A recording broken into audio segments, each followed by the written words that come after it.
what's the plan for Jordan for the week? Just take it one day at a time and see where he's at by the end of the week. Yeah, he's moving around better. We'll see. Again, we'll take it one day at a time, and certainly, yeah, we'll push the envelope with that. And I know he wants to play, and but we'll see where he's at by the end of the week. You think he can get out there tomorrow and be limited? I don't know. Could he play if he doesn't practice all week, but he's cleared Saturday? He could still start even without practicing all week. Potentially. It wasn't our cleanest game, I would say, but I thought the ability to find a way to get it done, ultimately that's what it's all about. And ultimately the players themselves being able to go in there and make the plays necessary to get the dub. This is where Wisconsin gathers to talk sports. Packers, Brewers, Badgers, Bucks. The Wisco Sports Show is on the air. Now, here's your host, Grant Bills. A compilation of Matt LaFleur comments. That wasn't one answer from his press conference earlier today, but the Packers beat kind of needling him over this, that, and the other thing, trying to get as many details about Jordan Love as possible. And none of the questions really got answers that were all that specific or helpful. Matt LaFleur, I'm telling you, he leveled up this year. He came into this year feeling his oats a little bit. That's the expression, right? Feeling one's oats. Not feeling his oats, whatever. He's feeling confident and cocky. He's like, hey, I did it with Aaron Rodgers for a couple of years. See this guy? How much drama, right? How many different stories and how many different storylines have come out of the Jets? Yeah, I came in first time head coach. Couple conference championship games, or one conference championship game. A couple 13-win seasons. And then last year, Jordan Love, no one thought he could play.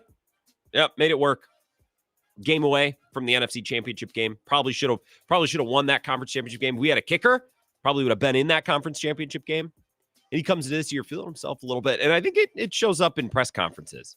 Like, he is not paying lip service to reporters anymore. He is not paying lip service to members of the Packers beat. If he can answer a question with one word, he's going to answer a question with one word. And if he can get by repeating himself over and over to different questions and follow-up questions, he's going to do it. I don't think that was something that he was confident enough to do in his first couple seasons as head coach. And we've seen lots of examples of it this year because he's been talking about his quarterback's injury quite a bit, coming off of Philly, going into Tennessee, going into Indy, right? We're trying to get information. We're asking questions. He won't give us anything, right? He's had to be cagey about injuries a lot this year, and we're going to get more of the same this week. That's going to continue tomorrow and into Friday and into the weekend, into the game, I assume. Jordan Love not practicing today. He didn't even come out. It was only Sean Clifford and Malik Willis. And by the way, I believe that Mike Clemens was the first to tweet that. Now, the rest of the Packers beat followed suit, but I think Mike Clemens was the first one to put that out there. I retweeted that earlier. It's a picture of Clifford and Willis. Mike Clemens tweeting 3 hours ago. Wednesday practice preparing to host the Lions Sunday, and the only two quarterbacks out here are number 2 Malik Willis and number 6 Sean Clifford. Jordan Love rehabbing the groin injury. And we also have to worry about Evan Williams. We're worrying about Jair Alexander. We're worried about members of the O-line like Elton Jenkins. Rasheed Walker didn't practice today. Now, Detroit's injury list, or I guess injury report, is very long. They had a lot of guys who didn't practice today as well, but Dan Campbell said, we're going to rest a lot of people this week. So, and I think the Packers have been doing that as well. Like, I think Elton Jenkins has gotten veteran rest, veteran for this version of the Packers. They've rested guys too, but the Packers certainly more banged up, especially in the defensive backfield and, of course, the most important position, quarterback. This is the Wisco Sports Show.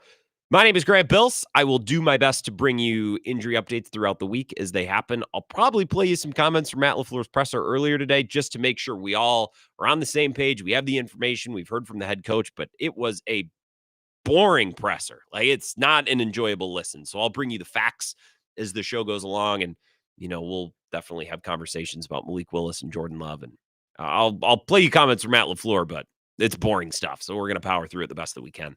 I'm on Twitter, at Wisco Grant. You can actually watch the show there at live streams. You can tweet at me during the show as well. Follow me. You can tweet at me anytime, not just during the show, but it's a good way to get involved with the show if you want. The show also live streams on YouTube, Facebook. Just look up the Wisco Sports Show with Grant Bills. And you could text and call, as always. That never changes. 608-321-1670. I was actually going to start the show tonight until this afternoon, I have my Google Docs open throughout the day, starting around 10 when Bill's show gets underway. I have it open and I'll write down things throughout the day that I want to get to.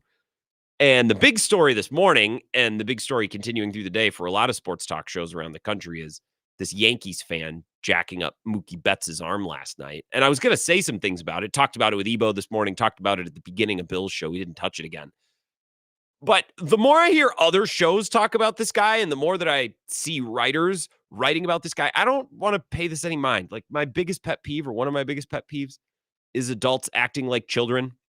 Like, we all do dumb things. We all make mistakes. Making mistakes or doing dumb things because you're acting like a child as a fully grown adult, that's different. That sticks up my butt. You don't just get to grab a player's arm and jerk it around. You don't get to do that. So I think these guys should be banned from baseball games for a while. Lifetime ban's a little stiff, but absolutely should not be back at Yankee Stadium for Game 5. No, 100% not back for Game 5. And Jesse Rogers, by the way, tracking this guy down at a bar and writing a profile on him. These guys are losers, and they look like losers. And I don't know. Everyone is like, I love these guys. I saw Portnoy tweeting about it today. I'm like, okay. So at least I know where I know where I stood on this guy's watching the game last. I'm like, oh, that guy sucks and is a complete and total loser. And it's not that you can't, like, again, pushing a player away who's trying to do a Lambo leap. That's your space, right? Grabbing a player's arm and wrenching his wrist all around. What if Mookie Betts would have sprained his wrist or something? This would be a huge story today. But no, it's fine. Jesse Rogers can write stories on the guys, and they'll probably be hawked to it into hosting a podcast and being internet celebrities so far. Probably be on Fallon before too long. We had the Rizzler and Big Justice and AJ or whatever. And those guys are funny, but I just do not want to see this guy get hawked to it into relevance. I won't stand for it. It's a huge loser move. That's all I want to say about it, because I don't want to talk about it anymore. I have an NFL take to begin the show. And it's relating to the Packers. It's relating to this weekend's game. If you've listened to NFL-centric sports talk the last couple of weeks, a lot of the conversations, big picture, that have taken place when you're not talking about individual teams, a lot of the conversations are kind of centered around trying to figure out the NFC, right? Now, we've done it on this show. I've done it all the time. It's like, well, we have the Lions, and then the Packers and the Vikings, they're good, but who else? Who else is good in the NFC? And we've done this, countless times the last couple of weeks. And by the way, just to partake in this for a second, I feel like we're getting good data on Seattle. They got blasted by Buffalo. I thought Seattle would cover, even though the number wasn't very large. Seattle now has got to host the Rams and go to San Francisco. We're going to know Seattle, contenders or pretenders, the next couple of weeks. I feel like San Francisco and Philly are trending towards contenders. We got good data points on both of those teams this last weekend. Washington, we'll see. I'm very open to the idea that Washington can win that division and win a playoff game. And a lot of people, say, well, I think Washington's a year away. Well, we thought the Packers were a year away last year. And all of a sudden the Cowboys season is over because that team that's 1 year away shows up to their building in the playoffs and takes a big dump right on midfield. Anyways, back to the point I was making. Not about NFC contenders, but we're always trying to figure out the NFC conversation. Who's for real? Who's not, right? The NFC conversation has started with the Lions, really, from week 1 this year. And I think as of right now, on October 30th, I think the NFL conversation should start with the Lions. Like, I think they're the best team in the league. I think the Packers on Sunday will be hosting the top team in the NFL. That's not to say that I'm picking the Lions to win the Super Bowl, right? I still think the Chiefs, the way that they operate, and Patrick Mahomes, like, I think they can beat anybody, anywhere, on any given night in any type of game, because it's just what they do. They're very Tom Brady Patriots in that way. They can grind it out defensively. They can blast you offensively, right? I just think the Lions are the best team in the NFL. I think they're the most complete team in the NFL. Mark Schofield brought this up on Bill's show earlier today. They have 2 absolutely terrifying running backs. Just terror. Montgomery and Gibbs, and they complement each other perfectly. They've kind of coined the nickname, what is it, Sonic and Hedgehog? I don't know the game reference. I never had a Sega. Sorry. That's going to be offensive. How'd you never played Sonic in it? No, I never did. Jesus. I had a PS2 and I had a Wii and an Xbox 360. I never had a Sega Genesis. But the speedy back, the punishing back, they have a creative scheme, an offensive line, which is unbelievable. It's probably a top 3 or 4 offensive line of this decade in the NFL. Like, this running game is unbelievable. And that's the foundation upon which Ben Johnson has kind of built his church offensively in Detroit. And they'll stick with the running game too. That's the thing. How many elite rushing teams have we seen over the last couple of years? They abandon the running game in the postseason, and then they get themselves in trouble. They get behind the sticks. They turn the ball over, and it's like, man, how did you only ran the ball 9 times. You're such a good running team. The Lions don't do that. The Lions will not do what the Baltimore Ravens did last year in the playoffs against the Chiefs. The Lions will not go away from what makes them great. They will not stray from their running game. It's not what they do. The Ravens will. We saw it last year. I think there are other good rushing teams. I think Shanahan and the Niners will stray away from the running game at some of the worst times. And we've seen that both in Kyle Shanahan's time as a head coach, but also as an offensive coordinator in Atlanta. Detroit will not stray from that running game. They have no problem handing it off 55 times a game between their two backs. It's perfectly fine with them. And that's kind of chilling. That's kind of a terrifying proposition, especially for my team. I mean, how many times have they been ran over? Mostly by the 49ers in the playoffs, but team aside, we've seen other teams absolutely shove it down the Packers' throat in the playoffs. I don't really love the idea of that happening again. That doesn't excite me. That actually scares me quite a bit. They love running the ball. Detroit loves running the ball. They embrace it. They crave it. I think even on a higher level than most other rushing teams that we've seen over the years. Let's just say the last 5 or 10 years, historically great rushing teams in the NFL. And they also have a really good passing attack. Yeah, that's the other thing. They're also unbelievable at throwing the ball. They're really efficient. They have a great offensive line, both for pass blocking and run blocking. Jared Goff has been bad against pressure historically. I saw Bukowski tweeting through it today. So Jacob Morley, who does, I think, Packer Report, yeah, and 24/7 Sports, tweeted Jared Goff's percentage of dropbacks under pressure and how he's fared in those dropbacks. So he's getting pressured about 35% of the time. His completion percentage this year when pressured is 68%, which is first in the NFL. His touchdowns, he's got a couple touchdowns, and he's got a couple picks too, but he's near the back of the NFL in interceptions when pressured. His quarterback rating is 6th out of 27 qualified quarterbacks when under pressure. And his turnover-worthy play rate is 5%, which is, again, not near the top of the league among qualified quarterbacks when under pressure. He's completing the ball at the highest rate ever. He's avoiding turnovers at his highest rate ever when pressured. Now, maybe you think that means that at some point the other shoe has to drop. Maybe. Or maybe Ben Johnson and Jared Goff and company in the offseason, they figured out ways to mitigate pressure and the effect that pressure has on Jared Goff. Maybe. But up until this point, through October 30th, he has been a different player under pressure than he has been the last couple of years, than we've seen previously. This team doesn't have many weaknesses. They're so physical on defense. They ball hawk. They turn the ball over. Brian Branch has been, for them, kind of what Xavier McKinney has been for the Packers. Now, they lost Hutchinson, but Matt LaFleur talked at his presser today. It's like, okay, so yeah, they lost Hutchinson, but the way that this team operates, the way this team plays, and kind of the way that they're coached by Aaron Glenn and others, like, this is the type of team that could overcome an injury to a player like that. Not every team could, right? Some teams would lose a player like Hutchinson, who provided so much of the backbone and so much of the power behind that defense. Some teams would lose a guy like that and fold, and the Lions just aren't that type of team. LaFleur talked about that today, but you and I could see it too. It's like this Lions team could have been cooked this offseason after that type of loss in the conference championship game, and they've come back more motivated and seemingly stronger than ever.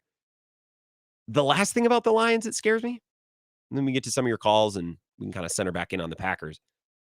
The last detail about the Lions that really scares me, I know people make fun of Dan Campbell, but if you get a stop on 3rd down against the Lions, they're probably going for it on 4th down, or they're probably going to try a fake punt, or they're probably going to do something to hold on to the ball and to continue the possession. And yeah, they don't get all of them, but in a vast majority of settings and in games, a lot of times when you're playing the Lions, you need to stop them 4 times to get them off the field, not just 3. And that's really hard to do, especially against that offense, that offensive line, that running game. Like 10 yards, 4 plays, especially with the way they run the ball, with how efficient they are. It's just a really difficult task. They're not going to punt the ball away to you more than a time or 2, maybe 3 a game. That's it. They're just not going to do it. Dan Campbell won't do it. And that makes beating them especially daunting, I think. in my opinion. I know everyone loves to get on the internet and make fun of Dan Campbell, the meathead, and mock him for trying a fake punt and doing this and doing that. Okay, but they look like the best team in the NFL. And everyone mocked him when they tried that fake punt against the Vikings. And I saw all the Vikings beat members. They're like, that's where Dan Campbell's aggressiveness could get him beat. That's where he does too much. Okay, did the Lions win the game? The Lions won the game. Okay. The Lions are a team that you have to get off the field on 4 plays, not just 3. Makes it difficult on a defense. It makes it really, really difficult.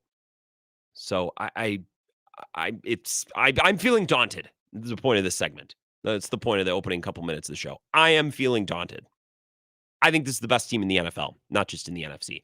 We have one caller on hold. I'll take it, and then we'll go to break. 608-321-1670. Wisco Sports Show. Who's this? Hey, it's Uncle Packer. Hey, Uncle Packer. What do you think about all this? I just agree with you so much about Detroit. But you disagree? What I want to say is that, no, I agree 100%. Okay. And I don't think Dan Campbell is stupid at all. I think he's a sly kind of fox guy. He's going to give you all that machismo, but I worry about them. And there are all those fake punts, and he'll go for it on 4th down, and he backs it up. They are a good team. And I'm not too worried about if we would lose this game, because it is important, but if we lose it, we'll figure them out more, and we'll get when we play them again. It could be. Will come up in their house. But I'm not thinking we can't beat them. I just wanted to say, I was thinking about the Packers this year, and I really want to give some credit to Brian Gutekunst. And I don't really normally do this, but I'm just thinking about how we had a problem with kicking, and we fixed it, And just think about, we had a problem with the backup quarterback. I was so wondering if we were going to take Pratt, and we were going to keep the guy from, the Clifford, the big red dog. I was so curious about who was going to be our backup quarterback. And then all of a sudden we got this guy that is looking so good and winning games for us. I think Gutekunst and this team, I'm really happy how the Packers have moved and done this. Yeah. So there's probably, and it's funny, I have a clip from Kay Adams talking about Brian Gutekunst that I was going to play coming back. So you lead us perfectly into that, Uncle Packer. Solving kicker and solving backup quarterback in the matter of 2 months is not easy. It's a difficult thing to do. And Goody did both things. Took a little longer to find the kicker, right? Because the kicker had to come available. But he solved the problem aggressively, got it done. And you could say that they've won both of the last 2 games because of it, right? 2 game-winning kicks. 2 weeks ago, a 50-ish yarder or a 47-ish yarder. I can't remember how long the kick was against the Texans. That's the type of kick Narveson would miss. Are you kidding me? He probably would have made the one down in Jacksonville, but who knows? To address backup quarterback and to address kicker, the 2 biggest needs on the team. But those needs, right, as much as we talked about in the preseason, well, if backup quarterback and kicker is our biggest concern, we're doing pretty good. Yeah, but those 2 concerns mattered very quickly. And Brian Gutekunst attacked both of those concerns very quickly. So, Uncle Packer, you take us into the next segment. I do have a piece of audio from Kay Adams kind of singing the praises of Brian Gutekunst that we'll play when we come back from this next break. More of your calls as well. 608-321-1670. More of the Wisco Sports Show next. This is the Wisco Sports Show with Grant Bills on the Wisconsin Sports Zone Radio Network.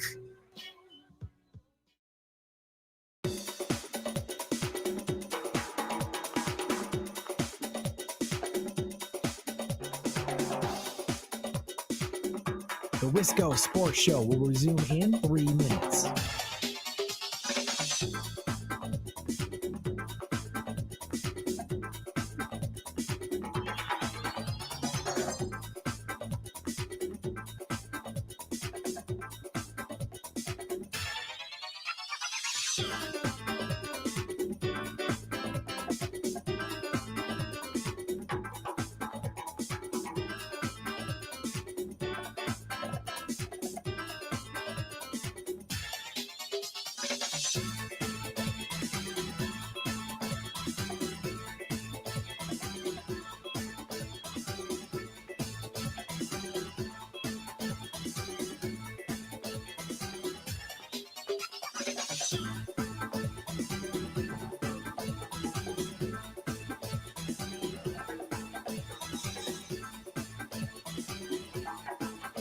The Wisco Sports Show will resume in 2 minutes.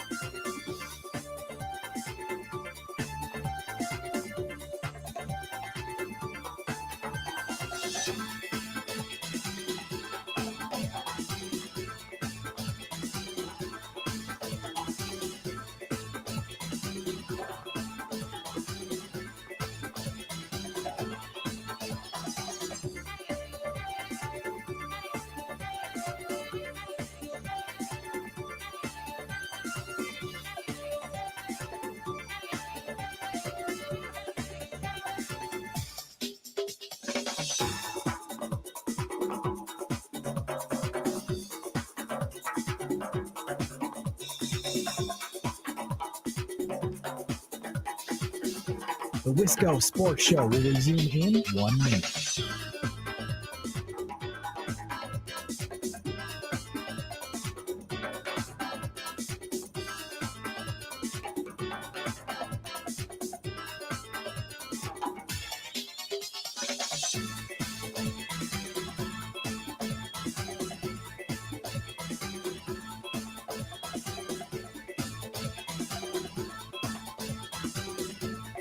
The Wisco Sports Show will resume in 30 seconds.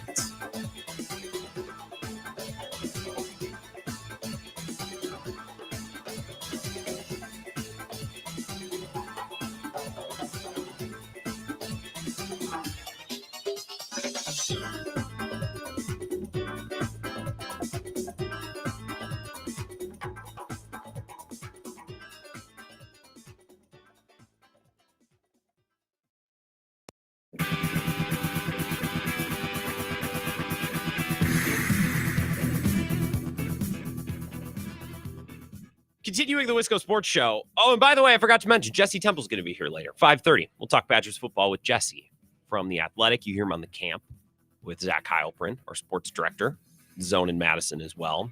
And Badgers basketball is back tonight. They host River Falls. It is a WEAC Wednesday, conveniently. No, I will not be in attendance at the game. Regrettably, I will be watching Survivor this evening. I want to get to a Badger basketball game very soon. I might save it. Weeknights are tough. So either one of these matinees on the weekend or an early season conference game. But then I'm going to have to approach Evo about sleeping on his couch.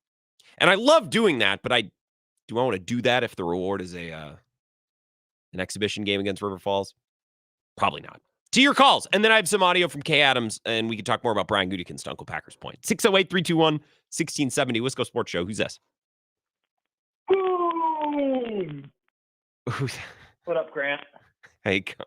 Hey, Cone, that's a boom. Jimmy Fallon, that picture of Fallon with the Rizzler and AJ and Big Justice is everywhere. I can't get it off my timeline, and I'm not sure I want to get it off my timeline. I kind of like it. Yeah, I think Jimmy was a little confused on, like, are these guys really that famous? I mean, it's crazy. I love those guys. The Rizzler, I mean, icon. They're just an icon. Yeah, they've transcended internet. Jimmy's television fandom, his small brain can't comprehend exactly how big they are on the internet. You're exactly right. Yeah, and I'm not even sure who really watches Jimmy Fallon. I think it's on in like a sane asylum these days. But want to give a doom out to you. You know, you talk up the Y-act quite a bit, and then say you're going to go to these games, and the game comes and Grant's not going to be there to cover it. How are we supposed to get an accurate representation of the Greg Gard gauge if you're not in attendance? Am I just supposed to work 24/7, by the way? Is that the expectation? Well, then the Greg Gard gauge, you cut me deep there. I need to go home at some point. I can't work all the time. I want to go very soon. I'm going to pick a night. I have to make it, but like it's late. So, and then it's a weeknight and I sound like I'm complaining. I know, but maybe I should be there tonight. Did I drop the ball on this, Cone? The more I try to defend myself, now I feel like I dropped the ball. Yeah, just a lot of doom coming out of this. But want to give a boom to John Blackwell. I mean, the stories we're hearing coming out of practice and training camp, John Blackwell is destined to have kind of that Johnny Davis sophomore year breakout season. Ooh. I hate reading the press clippings, but I can't help myself. Yeah. Evan Flood just wrote a great piece about John Blackwell. So, you can read the press clippings. There's no adverse effect of fans reading the press clippings. In fact, the press clippings are for us, the fans, Cone. That's a good point. That's a good point. But I'm just trying to temper expectations. This team's picked again to finish in the bottom half of the Big Ten. Love it. So, doom to all those media writers in the Big Ten.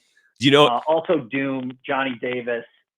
The Wizards did not exercise their team option for him. So he'll be a free agent at the end of this year. He'll get a token Sam Decker 10-day with the Bucks at some point before going overseas. And then moving back to Sheboygan and becoming probably a midday radio host at some point if he's interested. Cone, before I let you go, I just have to let you know what I would rate this call? You know what this call has been? What? It's been a boom. It's been a boom. I'm not going to yell, but it has been a boom to go along with the theme of your cookie. There you go. That's what I was looking for. All right, I'm going to go get a double chocolate chunk cookie. Thank you. Thank you, Cone. We started the show with the Lions talk. I like the Badgers basketball talk. They are back tonight against River Falls, like you heard in Zach's update. I will not be at the game tonight. And Cone kind of put me in a corner there. And the more that I try to defend myself, the more I realized I think I'm in the wrong here. I think I needed to be there tonight. And I don't have a credential, and I won't be there. And I thought I could talk my way out of that one. I can't. I think Cone is right. I'll take this L. That is a doom. 608-321-1670, Wisco Sports Show. Who's this? Dean, how we doing? Hey, Dean. I'm doing good. How about you? Cool. I'm good. I've used this material before, so forgive my own plagiarism, but I was at the game, I think it was 2020, but the COVID game where every other bleacher in Lambeau Field was occupied to maintain social distancing, and it was the playoff game against the Rams. I think you identified the difference between the two teams that Goff was helming between the 2020 Rams and the 2024 Lions is the run game. I think it was Cam Akers. I don't recall who their running back was for the Rams at the time, but I know what happened after that game was that Goff got summarily traded, and then they got a Super Bowl the instant that they got a real quarterback in there. So I think he showed up in that game maybe on the stats sheet better than he looked in terms of his confidence and poise from what he'd done the entire rest of the season. Yeah. But my point is, we expected more from Goff, and maybe it was a difficult circumstance in that game. But we'll see what he does in the playoffs again. What's the weather supposed to be like in Green Bay on Sunday? Has anybody checked? Well, I'm not talking particularly on this game. No.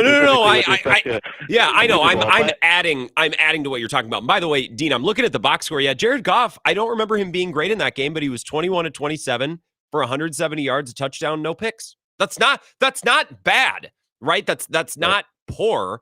It's probably game management. Yeah, it's game management, and I don't know that the rest of their team at that time was all that awesome. Cooper Kupp was hurt that year too, right? That's why they were missing him.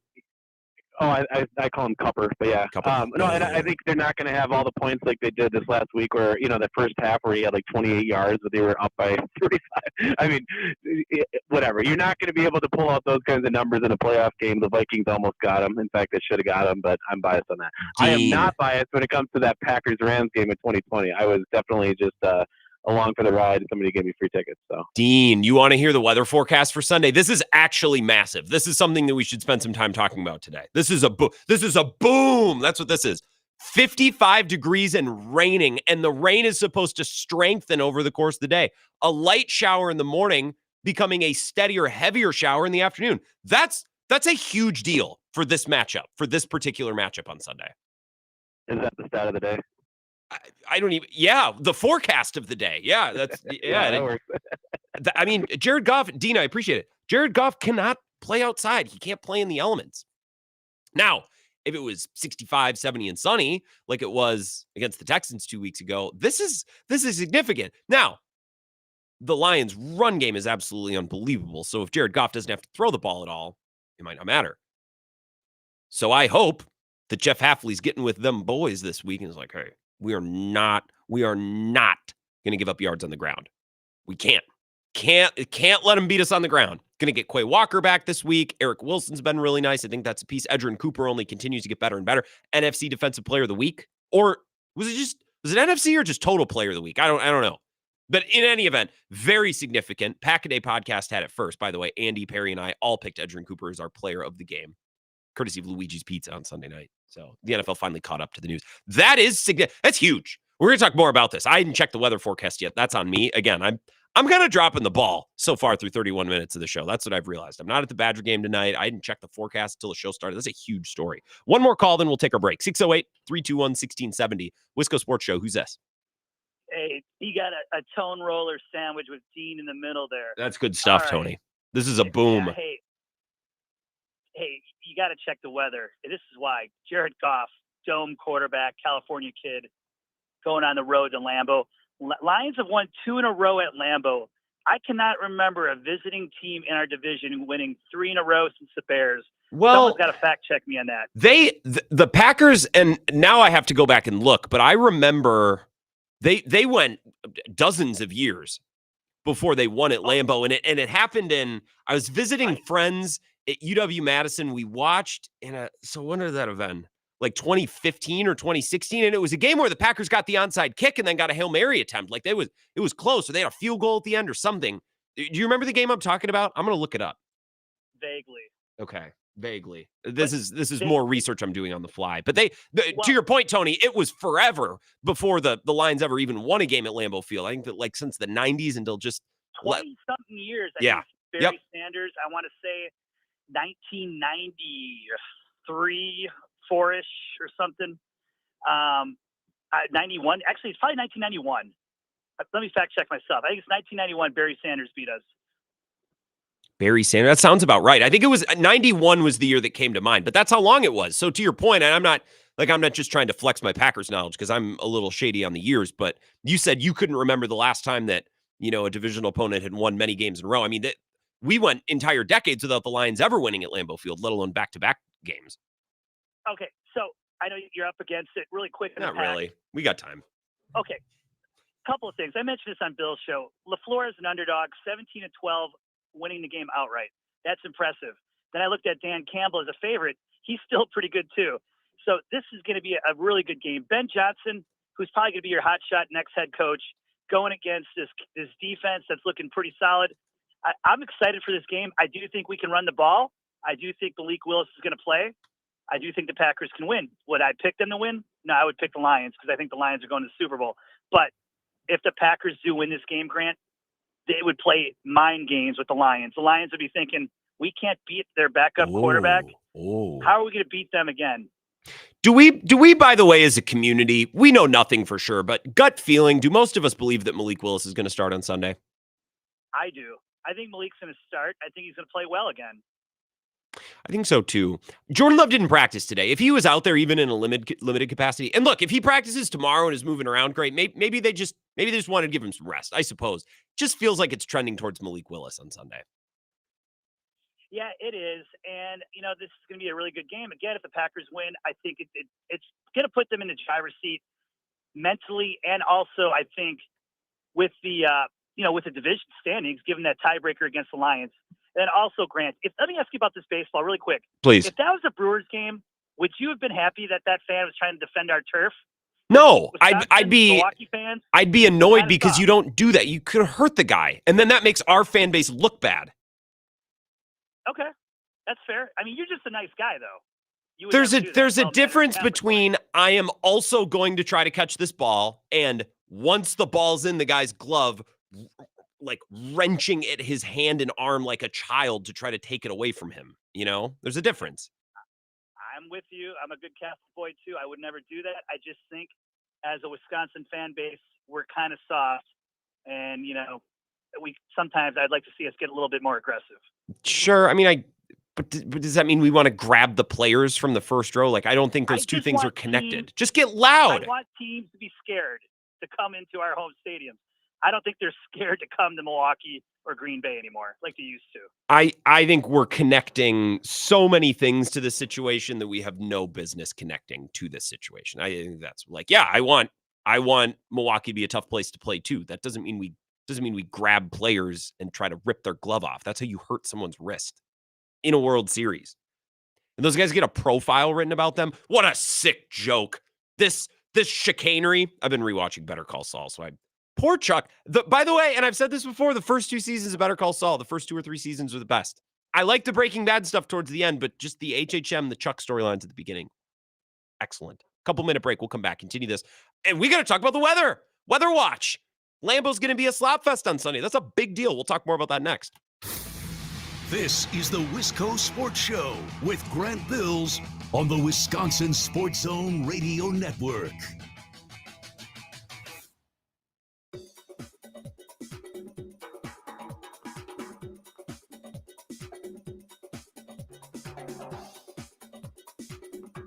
The Wisco Sports Show will resume in 5 minutes.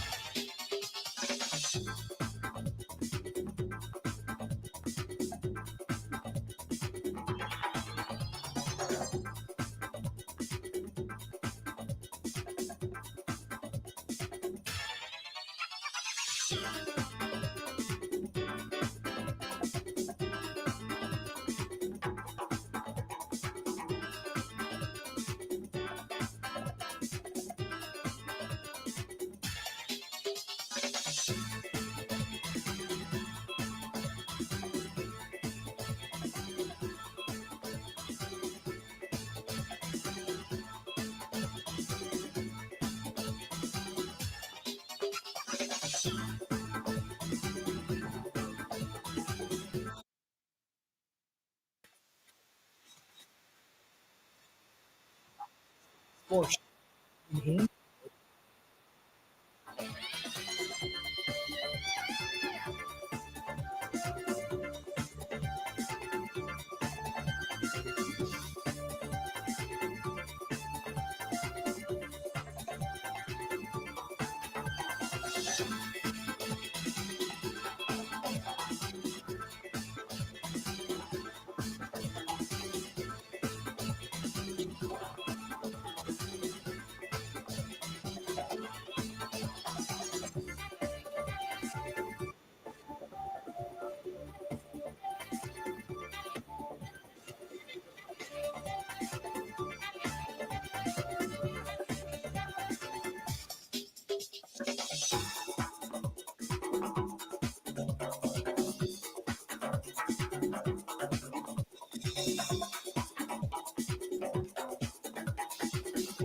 The Wisco Sports Show will resume in 3 minutes.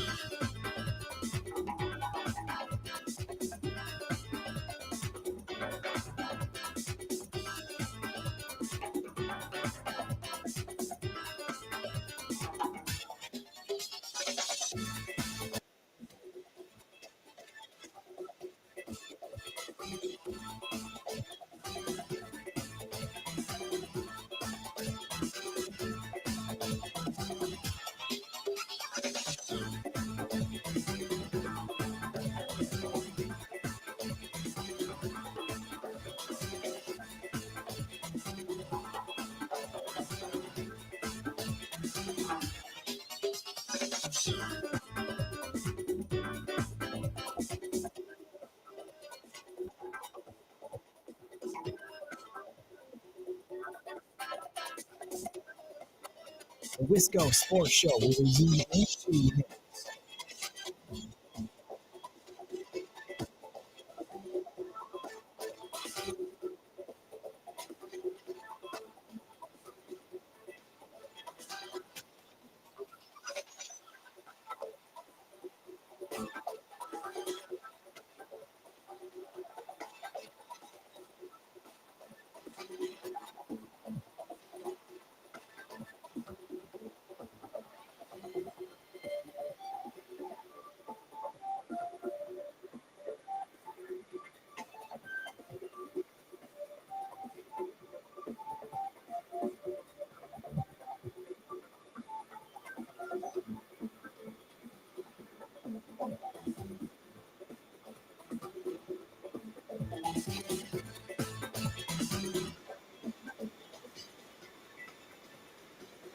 The Wisco Sports Show will resume in 1 minute.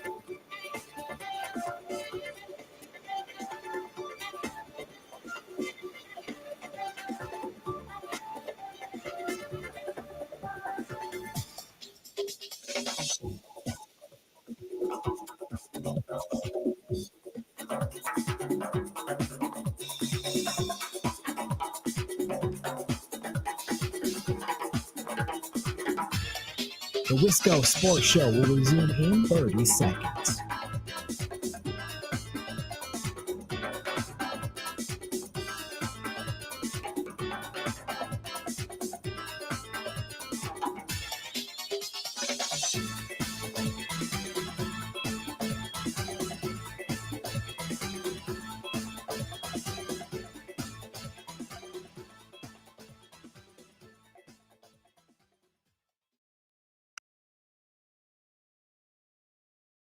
We're underreacting to how good this one was. Okay, back on August 26th, Brian Gutekunst set a 7th rounder to the Titans for Malik Willis. Meh, nobody said anything. I don't know, it's probably got 7 retweets at the time. Like, okay, that's cool. Cool. Packers fans, of course, interested, but like, all right, whatever.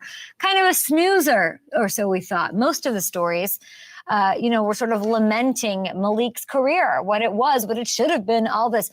Goody, you dog, you.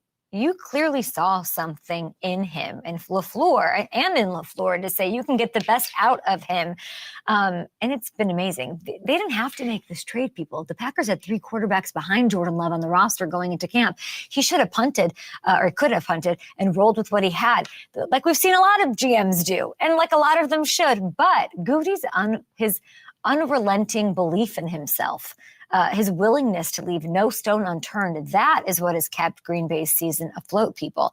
I don't think Goody or anyone else even could have envisioned this. Malik leading the Packers to 3 wins on the year after the game-winning drive in Jacksonville. And look at what he's done so far, completing just 75% of his passes, 4 total touchdowns, and no interceptions, a passer rating over 130. And again, he has led the Packers to 3 wins. Who knows where they'd be in this suddenly loaded NFC without him this season.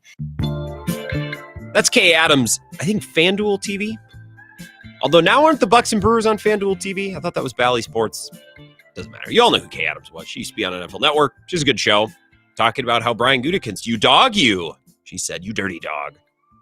He didn't have to make the move for Malik Willis. I didn't really like it all that much. It's like, well, if you think you need a backup so bad, go get a real backup. Well, it turns out that Malik Willis is perfectly capable of running this offense and kind of manning the controls of this team. And as I said last night, and I think the night before, I think I've been harping on this all week.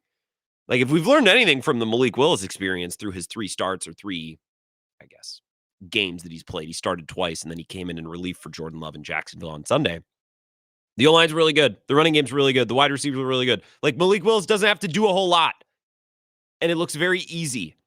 And he obviously deserves a ton of credit for getting up to speed and learning the offense. And honestly, every time I hear him talk, I'm like, wow, I really like that guy. Like, no wonder he's succeeding. Like, he's got the right mindset about everything.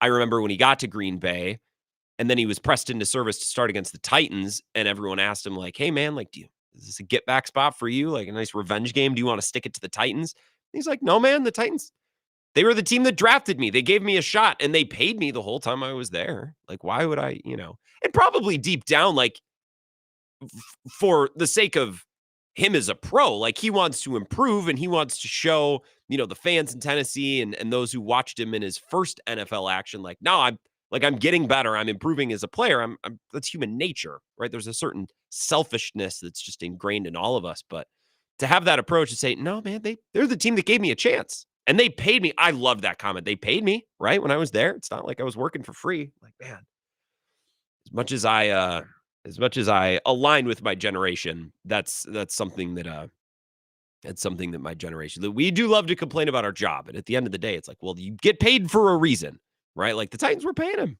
I really like that answer. No wonder he's succeeding. Jared and DeForest on my Packers Lions commentary. I'm feeling daunted. He says, we were daunted a few years ago when we had he said, were we daunted a few years ago when we had no weapons on offense playing an undefeated Cardinals team? No. Were we daunted against the Lions in Detroit on Thanksgiving or the Chiefs in prime time last year? No. If we can rely on turnovers and catch a break or two, I bet we'll be in great shape to win. No doubt a tough game, though. Yeah, they're going to have to get some turnovers. And look, if it's 55 and raining, I feel better about our chances. Because I think the Packers can run the ball very well.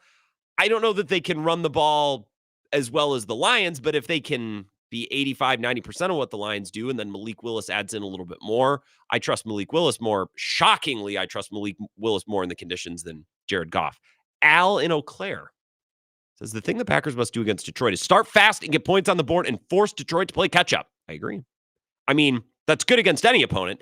I love that follow-up. He's like, no, that's true in all games. Okay, I'm going to continue, though. But it seems even more important against a team that runs the ball as well as Detroit, and especially because the Packers aren't as good at defending the run as they are the pass. Well, this week, that might be a little different. I don't know what shape their secondary is going to be in. And they've actually been okay against the run.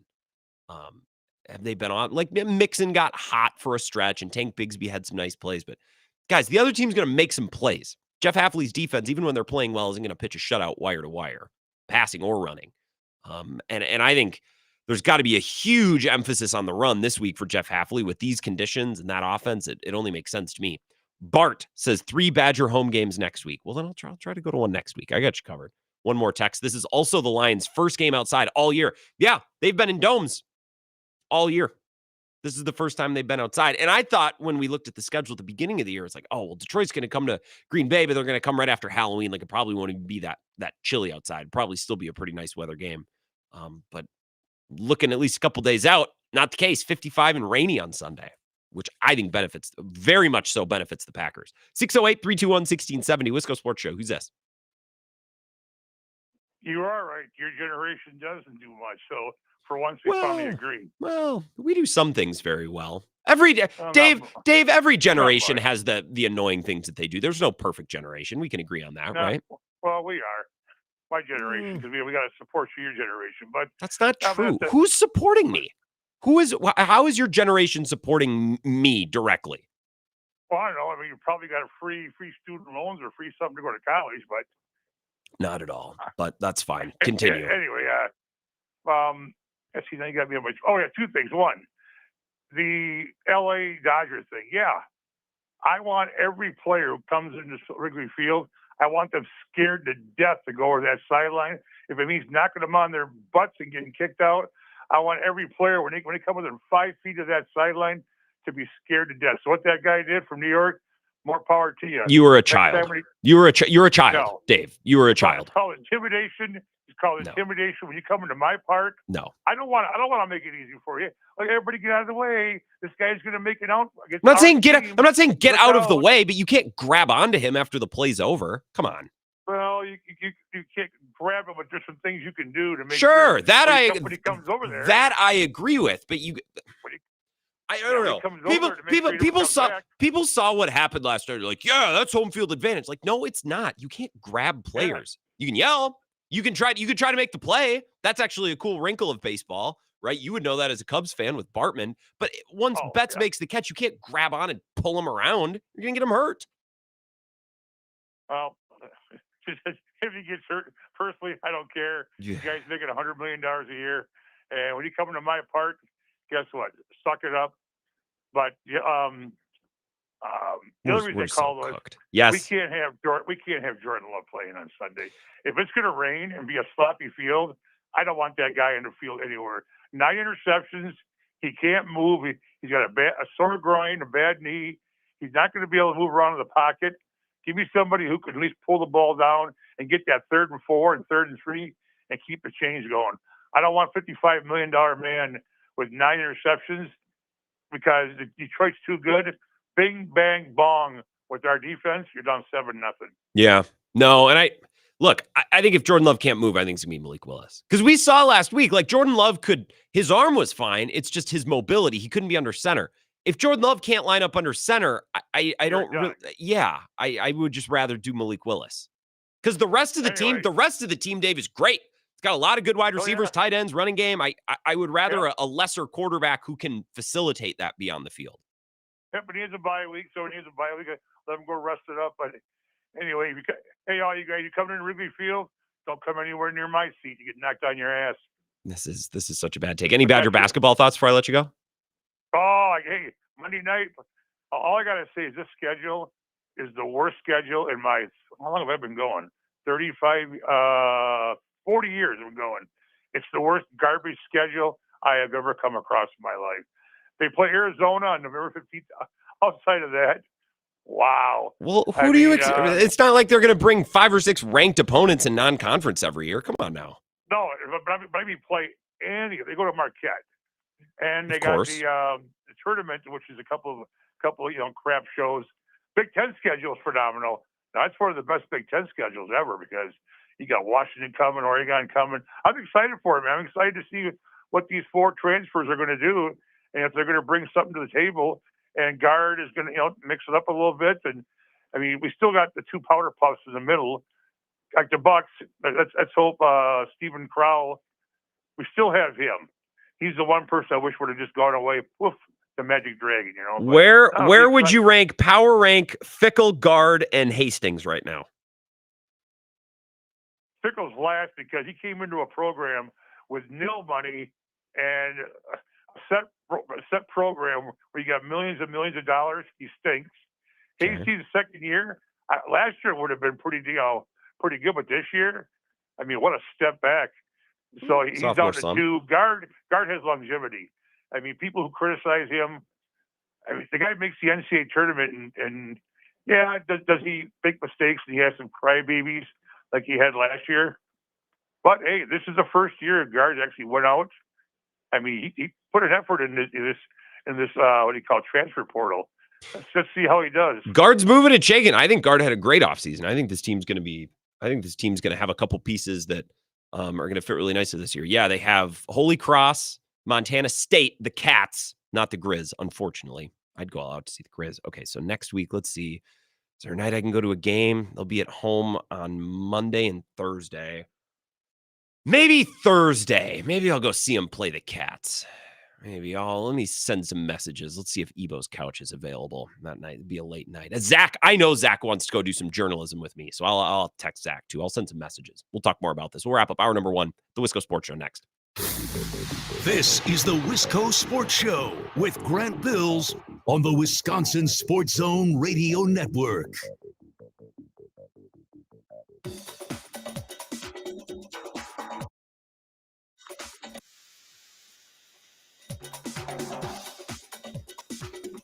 The Wisco Sports Show will resume in 3 minutes.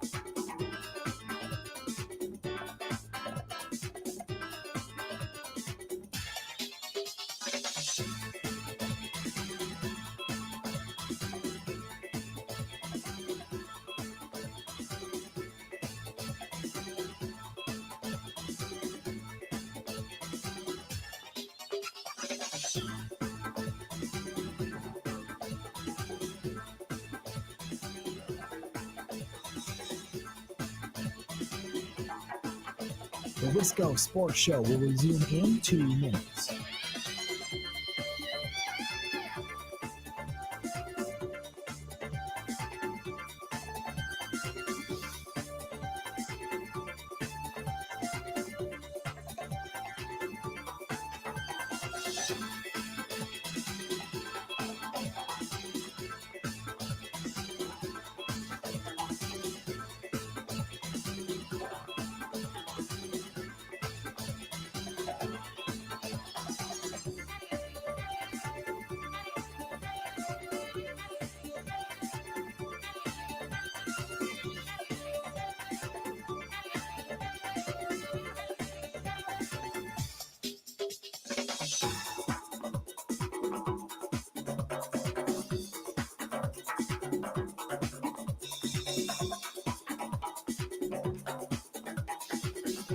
The Wisco Sports Show will resume in 1 minute.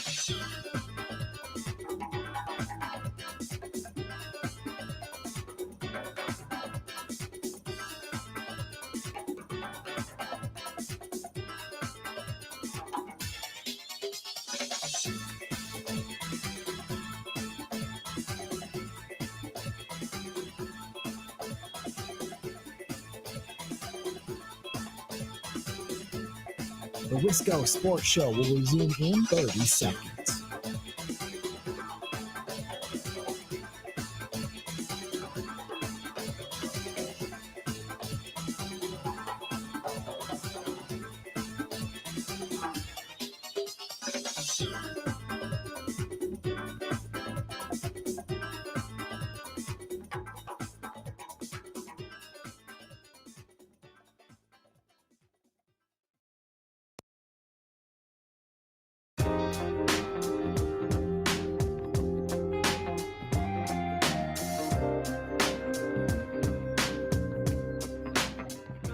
Wisco Sports Show. Jesse Tumble going to join us to talk Badgers in about a half hour. I am betwixt and between today. First of all, I had a tickle in my throat all afternoon. I'm trying to bust that out.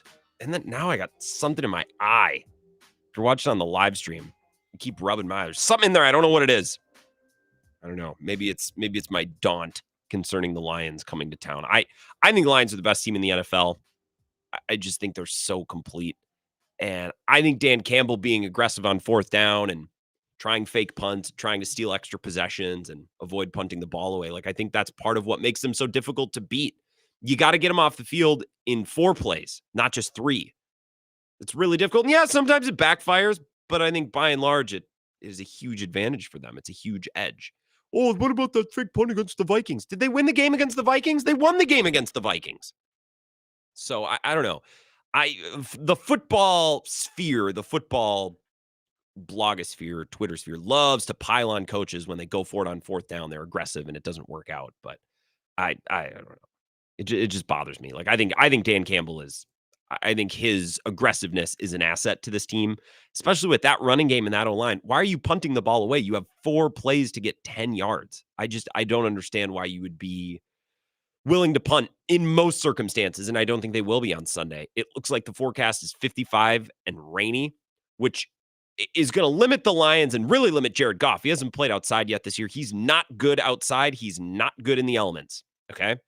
So on this Sunday, can the defense slow their running game just enough and maybe get lucky on a Goff turnover if you can force them into third and obvious passing situations, right? Can you get Goff to throw you one? Can you get him to put one on the ground and take advantage of that? Get a short field or 2, and if Malik Willis can continue to play clean football and just run the offense the way that it needs to be run, and we've seen him do that through 3 games, then they got a shot.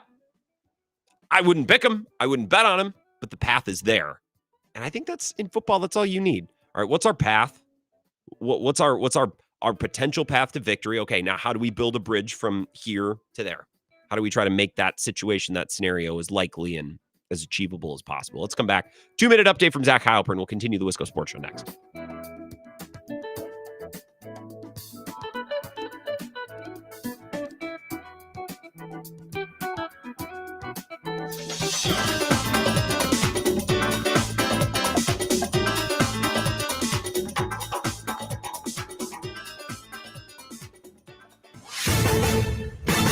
This is a Wisconsin Sports Zone update. Well, Jordan Love says it is realistic for him to play Sunday against the Lions. Those are the words from the Packers quarterback when he spoke with reporters today. Love battling a groin injury that knocked him out of Sunday's win over Jacksonville. He did not practice today. It's unclear if he'll practice at all this week. Love said if he doesn't practice, it's not ideal to them playing the game. If he can't go, Malik Willis would make his 3rd start, see extensive playing time for a 4th time this year. He's 2-0 as a starter, helped the Packers to a game-winning drive this past Sunday. Coach Matt LaFleur was asked how much more confidence he has in Willis now than when he first filled in for Love back in week 2. A lot more. I mean, he's got a good understanding of what we're trying to get accomplished, of the techniques and fundamentals. So I would say much more confident. And I think that kind of showed in the game too. It's not like in the game we weren't going to run anything everything was live that we had installed. So he's done a really nice job. Love was the only one to miss practice, so too did 3 starting offensive linemen, running back Josh Jacobs, cornerback Jair Alexander, and safety Evan Williams. Again, Packers and Lions on Sunday. The Badgers, meanwhile, getting ready for their trip to Iowa on Saturday. Kick in Iowa City is at 6:30. Rural Mutual Insurance, keeping Wisconsin strong. Rural Mutual is the #1 farm insurer in Wisconsin for a good reason. As a company founded by farmers, they understand the ag industry and its challenges. Local agents offer farm families the best advice and personalized coverage. Visit ruralmutual.com to find an agent near you. Rural Mutual Insurance, keeping Wisconsin strong.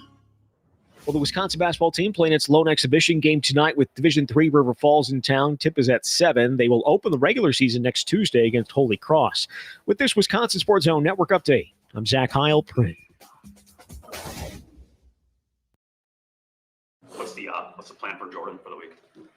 Just take it one day at a time and see where he's at by the end of the week. Yeah, he's moving around better. We'll see. Again, we'll take it one day at a time, and certainly, yeah, we'll push the envelope with that. And I know he wants to play, and but we'll see where he's at by the end of the week. You think he can get out there tomorrow and be limited?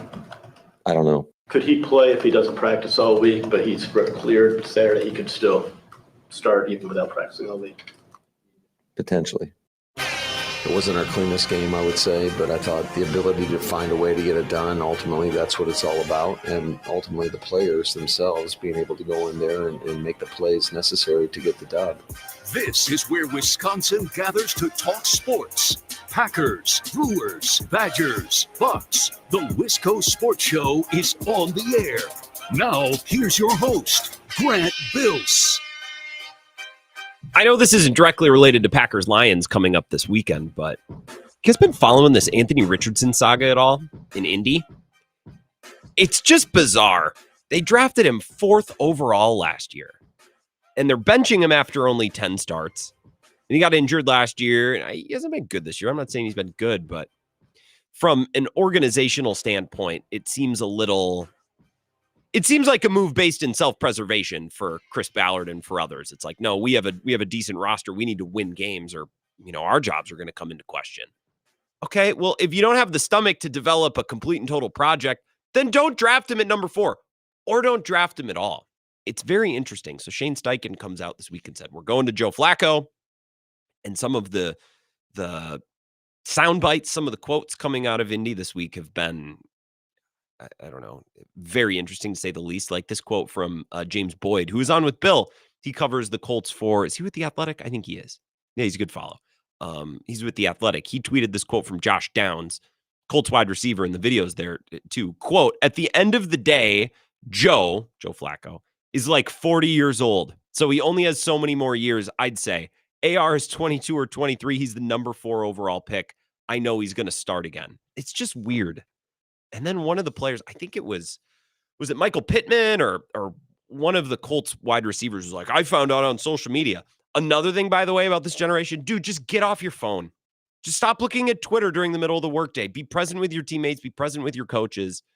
If Jim Irsay probably leaked it to Adam Schefter, I assume, and it got tweeted 15 minutes before the coach is about to tell you in a meeting, okay, don't put that on the coach. Like, leave your phone in your locker during the day.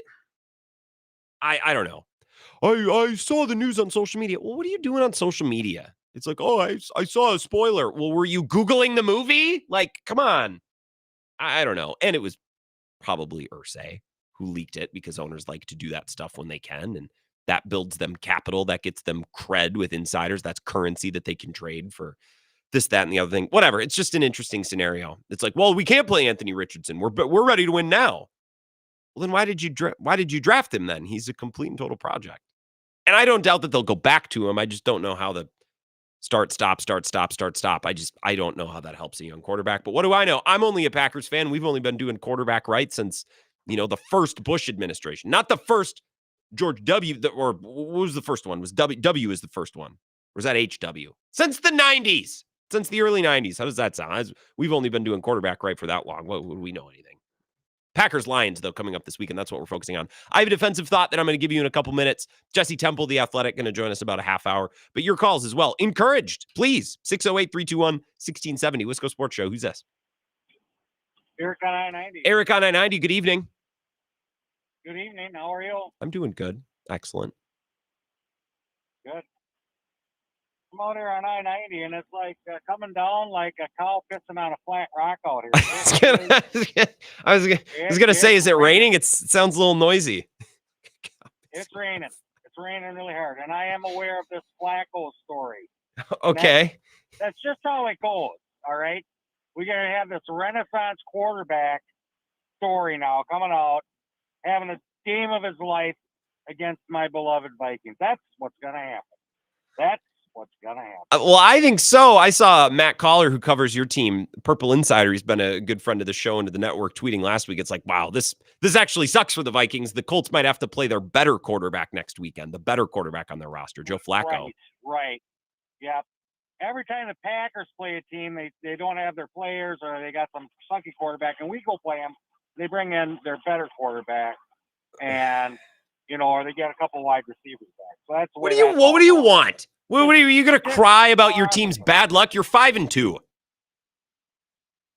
Well, I'm not really crying. I'm just kind of joking around. Sorry. I came out too aggressive there. You're right, though. The Packers played the Rams at the right time. Yeah, you're right. Before they got their receivers back, you are 100% correct. I'm going to tell you what. Is Stafford playing himself into the Hall of Fame, or is he already in?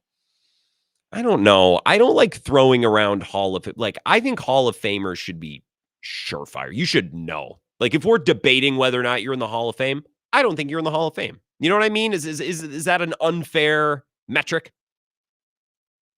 I think it may be, though. I mean, if we looked at Stafford's stats over his career and a Super Bowl win, he's not far off Aaron Rodgers. Yeah, well, I mean, there's 4 MVP. We can't just do Super Bowl. This isn't the NBA where we can just count rings. Like, Rodgers has 4 MVPs.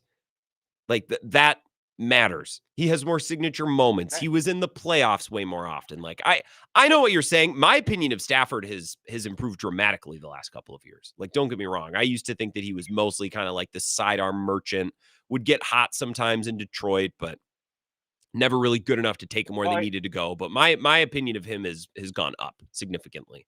It's gone up. And then we got Matt LaFleur's gamemanship, don't we? We got that going on this week. A little too much gamesmanship. It's actually a little obnoxious. I don't know that I'm a fan of it, but I get it. Getting because Dan Campbell is probably just like, we can't even practice, so we know who the quarterback's going to be. That LaFleur has got us befuddled again. Somebody watch the presser. See who's going to be the quarterback. Do you think that's happening? I don't know. I don't know. By tomorrow night, I feel like I'll have a real good feeling. I'm leaning Malik Willis. If Jordan Love practices tomorrow and looks okay, then maybe that could change. But right now, it feels like Willis. I would not play. Not on a wet. Not on a wet field. Groin injuries are a bad deal. They're a bad deal. I mean, because there's nothing to. You can't brace a groin injury, right? You can't. No, you could wear some sort of. No, you can't. We'll just stop there. No, I don't think you can. Yeah. We'll stop right there.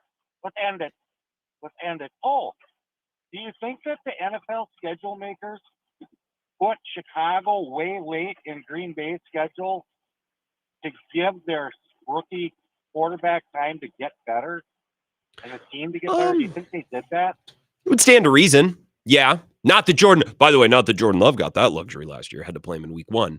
I think the Bears backloaded their schedule with some of their bigger opponents in bigger games. They gave the Bears a pretty soft first month. And I'd have to go back and look, but I think the Bears did that or the NFL did that intentionally. And honestly, I'm fine with it. Give him a little runway before he plays some rivalry games and some big matchups. All right. Well, the Bucs don't play tonight. So yeah, we're spared. Well, we got a Survivor. Yeah. I got an issue with Survivor. Are you watching 47? We are watching. Okay, what's your issue? What I have an issue with 47. Mm-hmm. It hasn't been 47 seasons because he does 2 seasons a year. Yeah. Why does Probst get away with that? Because why does Probst get away with that? It's not year 47. It's season 47. Right, but everybody else only gets 1 season a year. Well, he's making. Even though they're longer. People watch. It can't be season same. People can't. It can't be. It's not true. I'm putting my foot down now on this. Probst. It's not 47 seasons. Why does it feel like 23 and a half seasons? Kyle, by the way, is an absolute challenge wizard and a huge asset in challenges. I just don't know if he has the diplomatic skills to take this thing to the finish line. But he's had a hell of a run the last couple of weeks here. I was glad that guy got voted off last week. He sucked. He sucked. Rome, yeah. I didn't like him one bit. Neither did anyone else on the island. No, nobody did. And he thought he had a good strategy, but boy, he sure got hammered. Yeah, he didn't see it coming at all. Yeah, I mean, that's a little blind confidence, Eric. I appreciate it. Yeah, Rome. I mean, I was ready to be sick to my stomach because we thought we were free and clear of Rome a couple weeks ago, and then Genevieve pulled some crap, and I can't remember who did they vote out instead of Rome. Not Teeny. Was it Asia? Might have been Asia. I can't remember.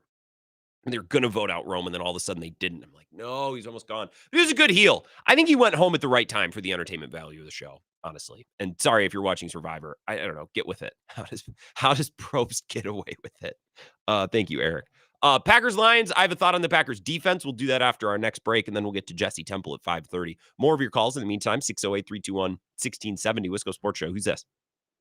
It's Darnell. Hey, Darnell. What's going on? Well, my household's more of an Amazing Race household. That's fine. Particularly from a CBS reality TV show standpoint. Also, that was one of the more boomer takes from Eric, for sure. What's that? Worried about the number 47 being season versus year. That's something that my parents be like, oh yeah, why would they say it's 47 when it's only been 22 years? I just love how he's the hanging point isn't like the numbers wrong. The hanging point for Eric is Jeff Probst is getting away with it, and he's inflating his like he's inflating his resume. I love that. That's why that seemingly bothers Eric. Yeah, it's funny, and I don't mean any bad will towards him. I thought that was kind of a classic Eric take. No, sure. I'm a fan. I'm a fan. But anyways, I don't think I've been looking more forward to a New York Jets game all year. Oh, yeah, they have the Texans tomorrow night. That's right. Yeah, they have the Texans at home tomorrow night, and I think we're going to see. I think we're seeing an Aaron Rodgers masterclass personally, just because at this point, like all season, the Jets have kind of gotten like the benefit of the doubt, where they're just like, oh well, the Jets are probably going to pop off here. They figured it out. Oh well, they fired their coach. I think that was the issue. Yep. Now there are no explanations, and mainstream media, New York media, everybody's like, yeah, the Jets actually just suck. And now Aaron Rodgers is going to do some little like relax or run the table or whatever Aaron Rodgers always does. He always finds a way to do something crazy, right? Mm-hmm. And I think that this is going to be the first step in that. I think he's going to have a huge game tomorrow night. So that's just my thought on that. I like that take. I'm here for it. And and by the way, I might pick the Jets. I'd pick them, but I think they're laying points, which is like I can't pick them then. I can't take the Jets and need them to cover points. But I'm with you in that. Okay, now it seems like officially, fully, finally, and without question, we've buried the Jets. And now it feels like this is the week where they're going to pop up and win one. Now, I'm not with you, Darnell, that they're going to go on some run. I don't think it's going to mean anything, but I do think they could win tomorrow night. The Jets are favored by 2 points. How does that happen? It makes no sense. The Jets should be like 3.5-point dogs, and then I'd pick them. I'd pick them to cover a couple points. But I'm not taking 40-year-old decrepit Aaron Rodgers, who's a couple gallons of water and cayenne pepper deep, to cover. I can't take them to cover points, but I kind of do think they'll win. I'm with Darnell on that. I'm right. And I'm excited to watch that game tomorrow night. I'm glad you brought that up because I haven't even thought about it yet. We're already towards Wednesday, Thursday, Port of the Week. 608-321-1670, Wisco Sports Show. Who's this? Hey, Grant. How are you? Coyote Mike. I'm doing swell. Long time no call. Yes, sir. Yeah, a long time, huh? I've been listening, though, Oh, I see your text. We're texting all the time, but you haven't. It must be something pretty important going on today. Oh, and I just did my civic duty, so I dropped off our ballot. So, Congratulations. I'm walking the dog home. But I wonder if I can vote early, like this weekend. Like, can I do? Well, yeah, you can. Out here, they got the ballot. The polling places all set up. You can walk if you want to vote in person. Yeah, like I don't want to do a mail-in or a drop-off. Can I go somewhere in person and early vote this weekend? I don't want to do it on Friday. I don't want to do it on Monday. I want to do it on Saturday when I don't have to work and I have a free afternoon. I would go do it then. I'm not mailing. I'm not that there's anything wrong with mailing, but if I can go somewhere and early vote in person on Saturday, I might do that because that sounds convenient. Yeah, I think. Well, you should be able to. But I don't know for sure. Man, this is hardly a civics class that we're holding right now, but it's a good sports show. Hey, I just want to, here's my athletic training coming back at me. Yes, you can wrap for a groin injury. We used to take 2 extra long ace bandages, sew them together. You anchor one around the player's waist, and then you come down around his butt, and you come forward and pull up and in and around. It's like a giant figure 8. I'm sure they probably have better things nowadays, but on a wet surface, like whoever brought up the weather, that's going to be tricky. Well, it's me who brought up the he weather. better be in pretty good shape if he's going to expect to play. That's Yeah, be pretty solid. That's the thing. Like, I think this is going to be, if it's 55 and raining. And by the way, the Packers are much more familiar with this turf. It's a tricky turf to play on. The Lions haven't played outside yet this year. So I think the Packers, while they have a lesser running game, they still have a very good running game, but they have a lesser running game. I think they might be better prepared to perform well in the conditions on Sunday. And I don't think that Jared Goff's going to let it hang out a lot. And I don't think Malik Willis will either. But I think Malik Willis, with his athleticism and his running ability, might be able to make a better situation out of the conditions. And Jared Goff might fumble and he might throw him one because he can't play outside, let alone when the ball is wet. Exactly. And I think what the key is for me, the Packers have to come out and match the intensity of the Lions, because the Lions are going to be out for revenge after Thanksgiving. And, Dan Campbell is going to have them fired up to bite kneecaps and all that other stuff. Yeah. So if LaFleur can get them up in their intensity, and if he calls a good game plan, then I don't see why they can't pull off the upset. If this season has been any indication, the Lions are not resting on their laurels. There's no NFC Championship game hangover. They are wired the right way. I got one question for you. You don't have to answer it. If you had to choose as your coach, who would you pick, Campbell or LaFleur for the Packers? For the Packers, I would take LaFleur. I think they're both. Let me answer this way, Mike, and I appreciate the call. I think they're both in the perfect spot. I think Matt LaFleur is the right coach for the Packers. But if I was a Lions fan, I'd want Dan Campbell. Now, Dan Campbell's eventually going to have to, we would think, replace Ben Johnson, because I think he's going to be a head coach. And that's a real skill, right? That's a way that we judge head coaches, is hiring coordinators, hiring assistants, doing all of those things. I think this Hafley hire seems like a good one. The Bisaccia one, in theory, should be good. I don't know why the results haven't been good, right? I think Dan Campbell's the perfect coach for the Lions. I think Matt LaFleur's a very good coach for the Packers. I think both teams should be very happy with their coaches. Both of them fit the MO and the identity. Matt LaFleur, offensive mind for the young quarterback. Dan Campbell, the toughness, the well-rounded team. And he fits Detroit, and he needed to fit Detroit because he pulled that franchise out of a bad place. 3 minutes. We'll come back, continue Lisco Sports Show next. If you're on hold, I promise I'll get to you in just 3 minutes. Hang tight. This is the Wisco Sports Show with Grant Bills on the Wisconsin Sports Zone Radio Network.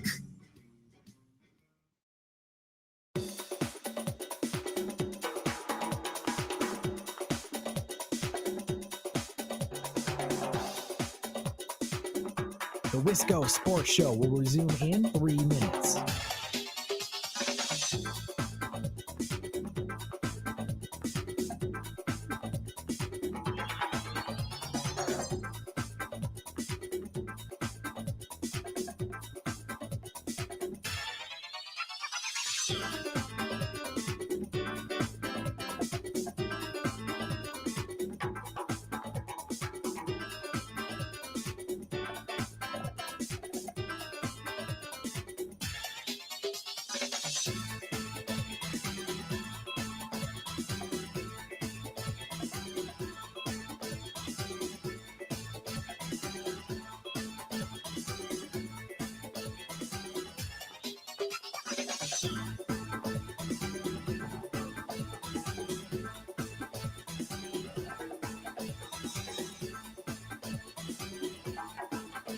The Wisco Sports Show will resume in 2 minutes.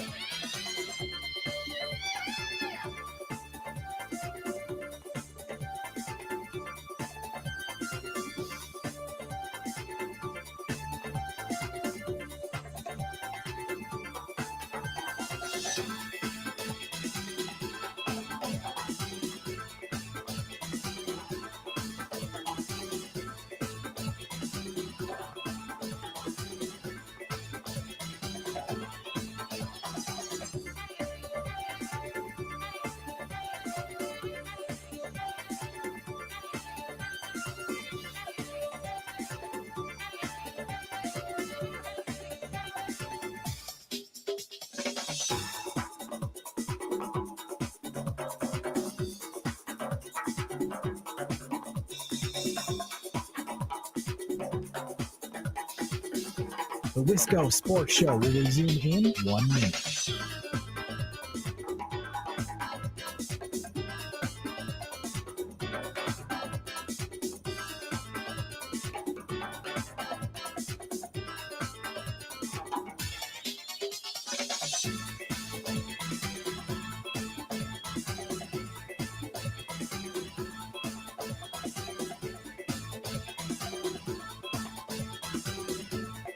The Wisco Sports Show will resume in 30 seconds.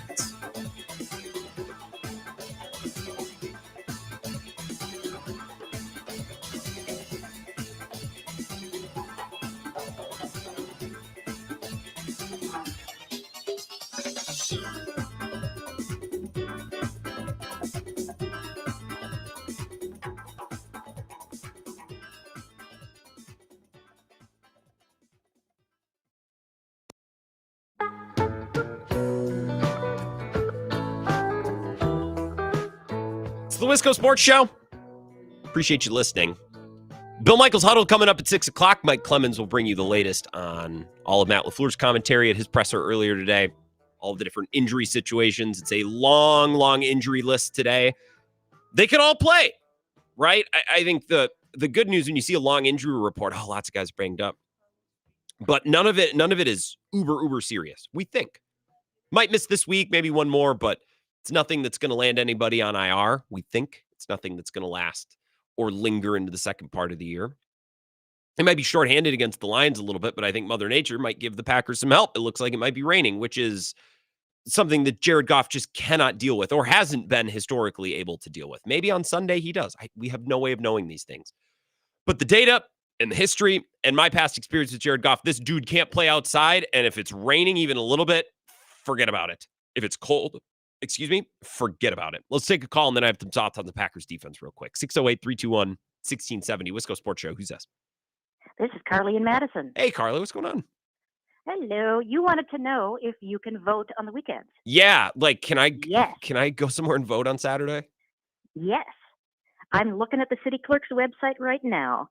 10 to 4. I don't know if you're at City of Madison. I have no right to the info if you're not, or wherever you are. I'm not technically, but I can imagine I can look it up through the city clerk's office of the county in which I live.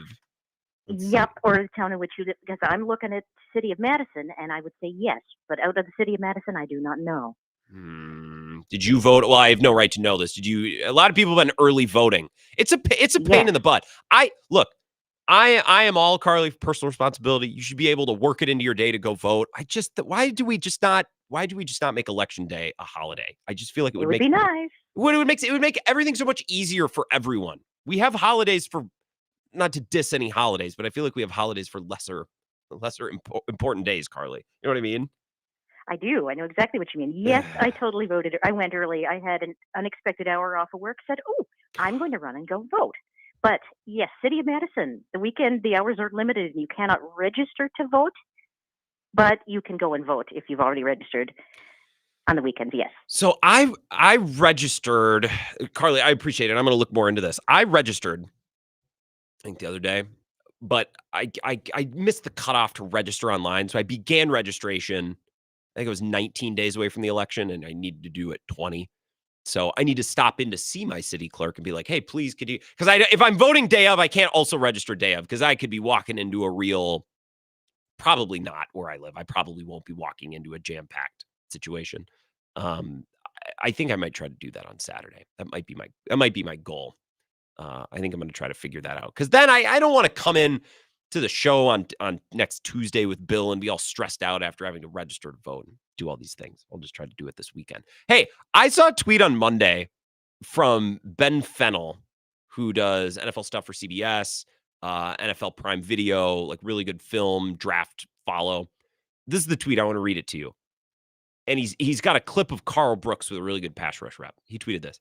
Carl Brooks essentially getting a first quarter, 3rd and 8 defensive end rep over Lucas Van Ness. And that's the right move at this point. New defensive coordinator with Hafley. Sometimes can be a fresh slate everywhere. Best men for the jobs. Keyshawn Nix took Eric Stokes' job. Only plays in sub package. It's the right move. So this tweet is getting at two different things. It's one saying, hey, Lucas Van Ness hasn't been very good. But it's also saying Jeff Hafley has no loyalty to him. And why should he? He's new, clean slate, best man for the job all around. All of this makes sense. Okay. We got our hopes up for a big jump in year 2 with Lucas Van Ness. And I think Cone Roller was the tip of that spear, and then we all jumped on. And it's not that Cone was predicting it. He's saying, hey, shouldn't we have some serious expectations for Lucas Van Ness in year 2? I said, yeah, I think we should. Elite traits, really good situation, deep position group around him. Why not? Makes sense, right?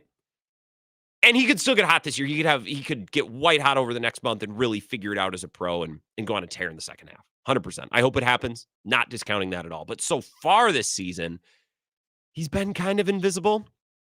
He's playing 40% of the snaps. Enigbari's playing 40% of the snaps. Preston Smith playing 56% of the snaps for reference. And I think the Packers would like at some point for Lucas Van Ness to take over for Preston Smith. So that's not exactly promising. He's got a 7% pressure rate, which is 55 among NFL qualified edge rushers. For what it's worth, Gary is 23rd at 13.5%. So it's not like Gary's setting the world on fire, but he's not next to last like Lucas Van Ness. Enigbari really is the only edge rusher in this group who's meeting my expectations. Now, my expectations for Enigbari lower than Gary, lower than Van Ness, but still, I think he's given the Packers some really nice run. The group as a whole just hasn't been good enough. Jeff Hafley could probably dial it up a little bit more. We had someone bring this up on Bill's show on the live stream earlier today, and I had to look it up. The Packers are 28th in blitz percentage. They're only blitzing 19% of the time, and they could dial that up more. It's incredible to me that the Packers have forced so many turnovers. I think they have 19 turnovers this year, but their average in pressure rate, I looked this up today too, they're 25th in pressure rate. It's 13th. So they're middle of the pack. Normally, when you're forcing a lot of turnovers, it's a result of the pressure. With the Packers, it's been the opposite. They're getting a bunch of turnovers without getting the pressure. So if they can ever get that pressure number ratcheted up, I don't know that they're going to start turning the ball over even more, but I think they'd have a better chance to maintain a really high turnover clip. Right now, they're probably on pace for that number to drop off a little bit. Pete Doherty was on with Bill earlier today, hinting at the idea, the second half of that tweet.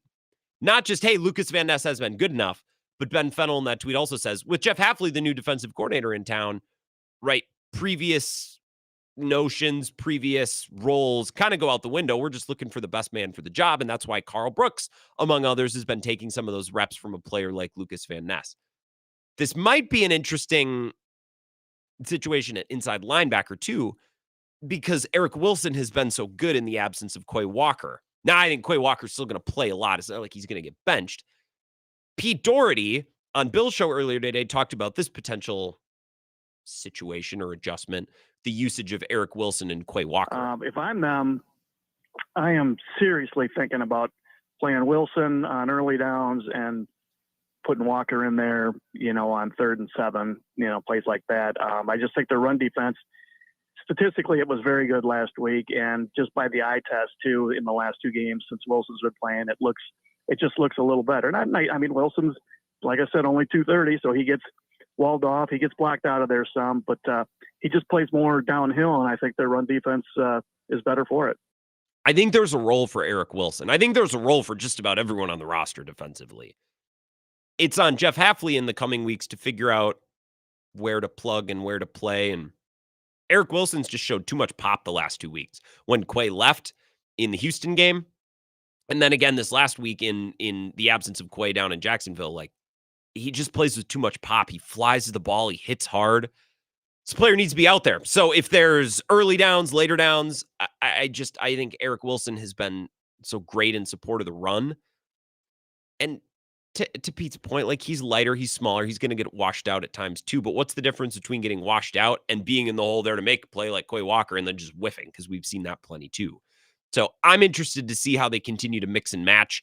I'm still hoping that Gary, Van Ness, and some other players, especially at edge rusher that we had high expectations for, continue to progress and to get better and figure it out. Gary, especially, if we could get something from Van Ness, that would be great, but it just doesn't look like he's turning into the player. And I know a lot of people are pointing out, it's like, well, he was a developmental project. Yeah, but he was a top 15 pick.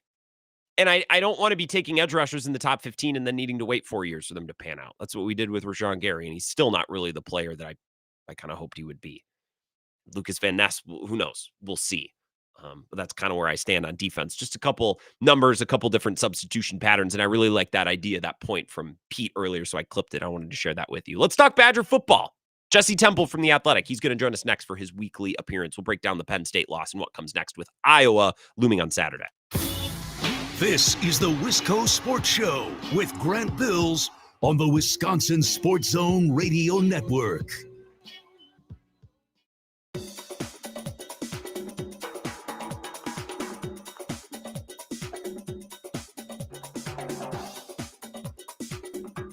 The Wisco Sports Show will resume in 5 minutes.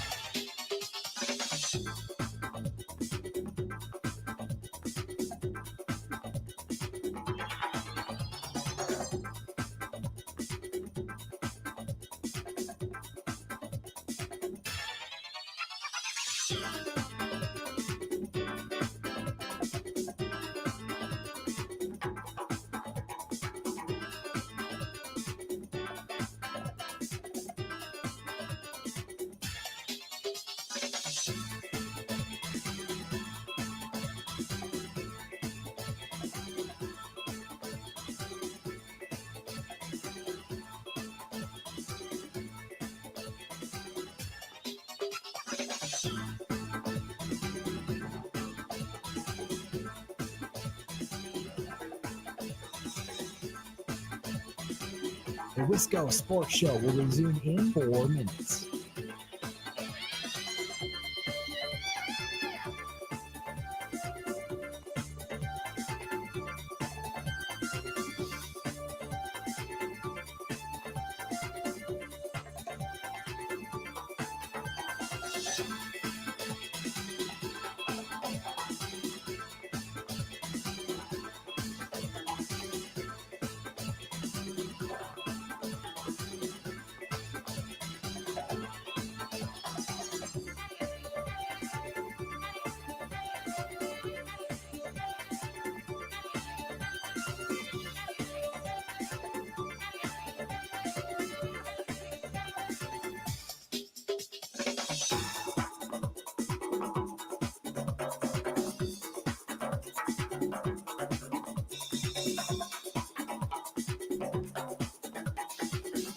The Wisco Sports Show will resume in 3 minutes.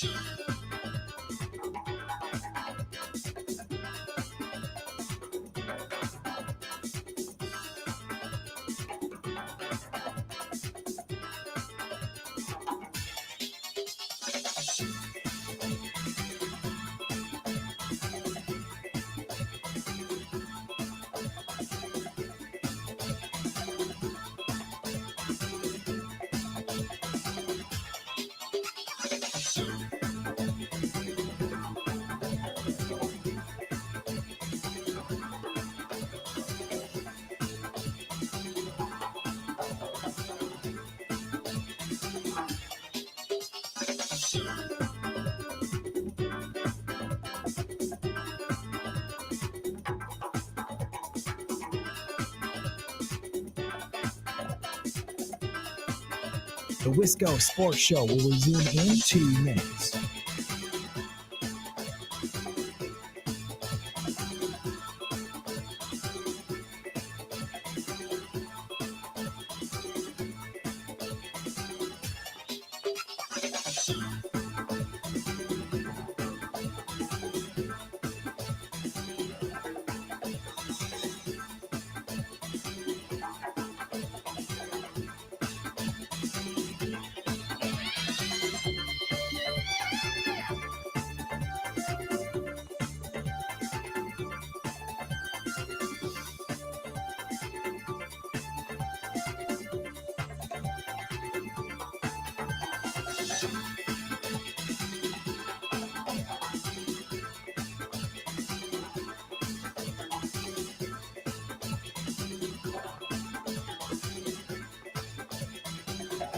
The Wisco Sports Show will resume in 1 minute.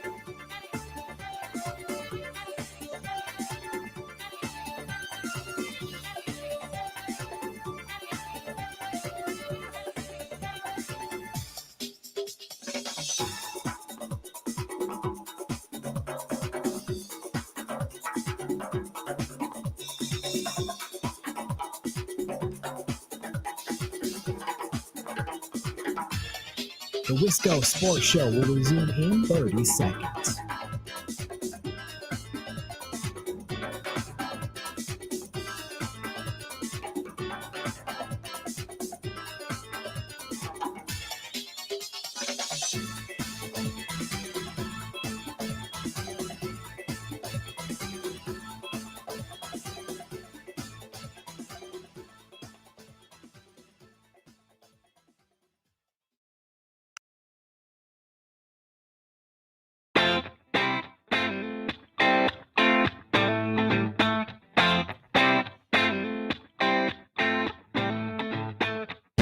It's the Wisco Sports Show.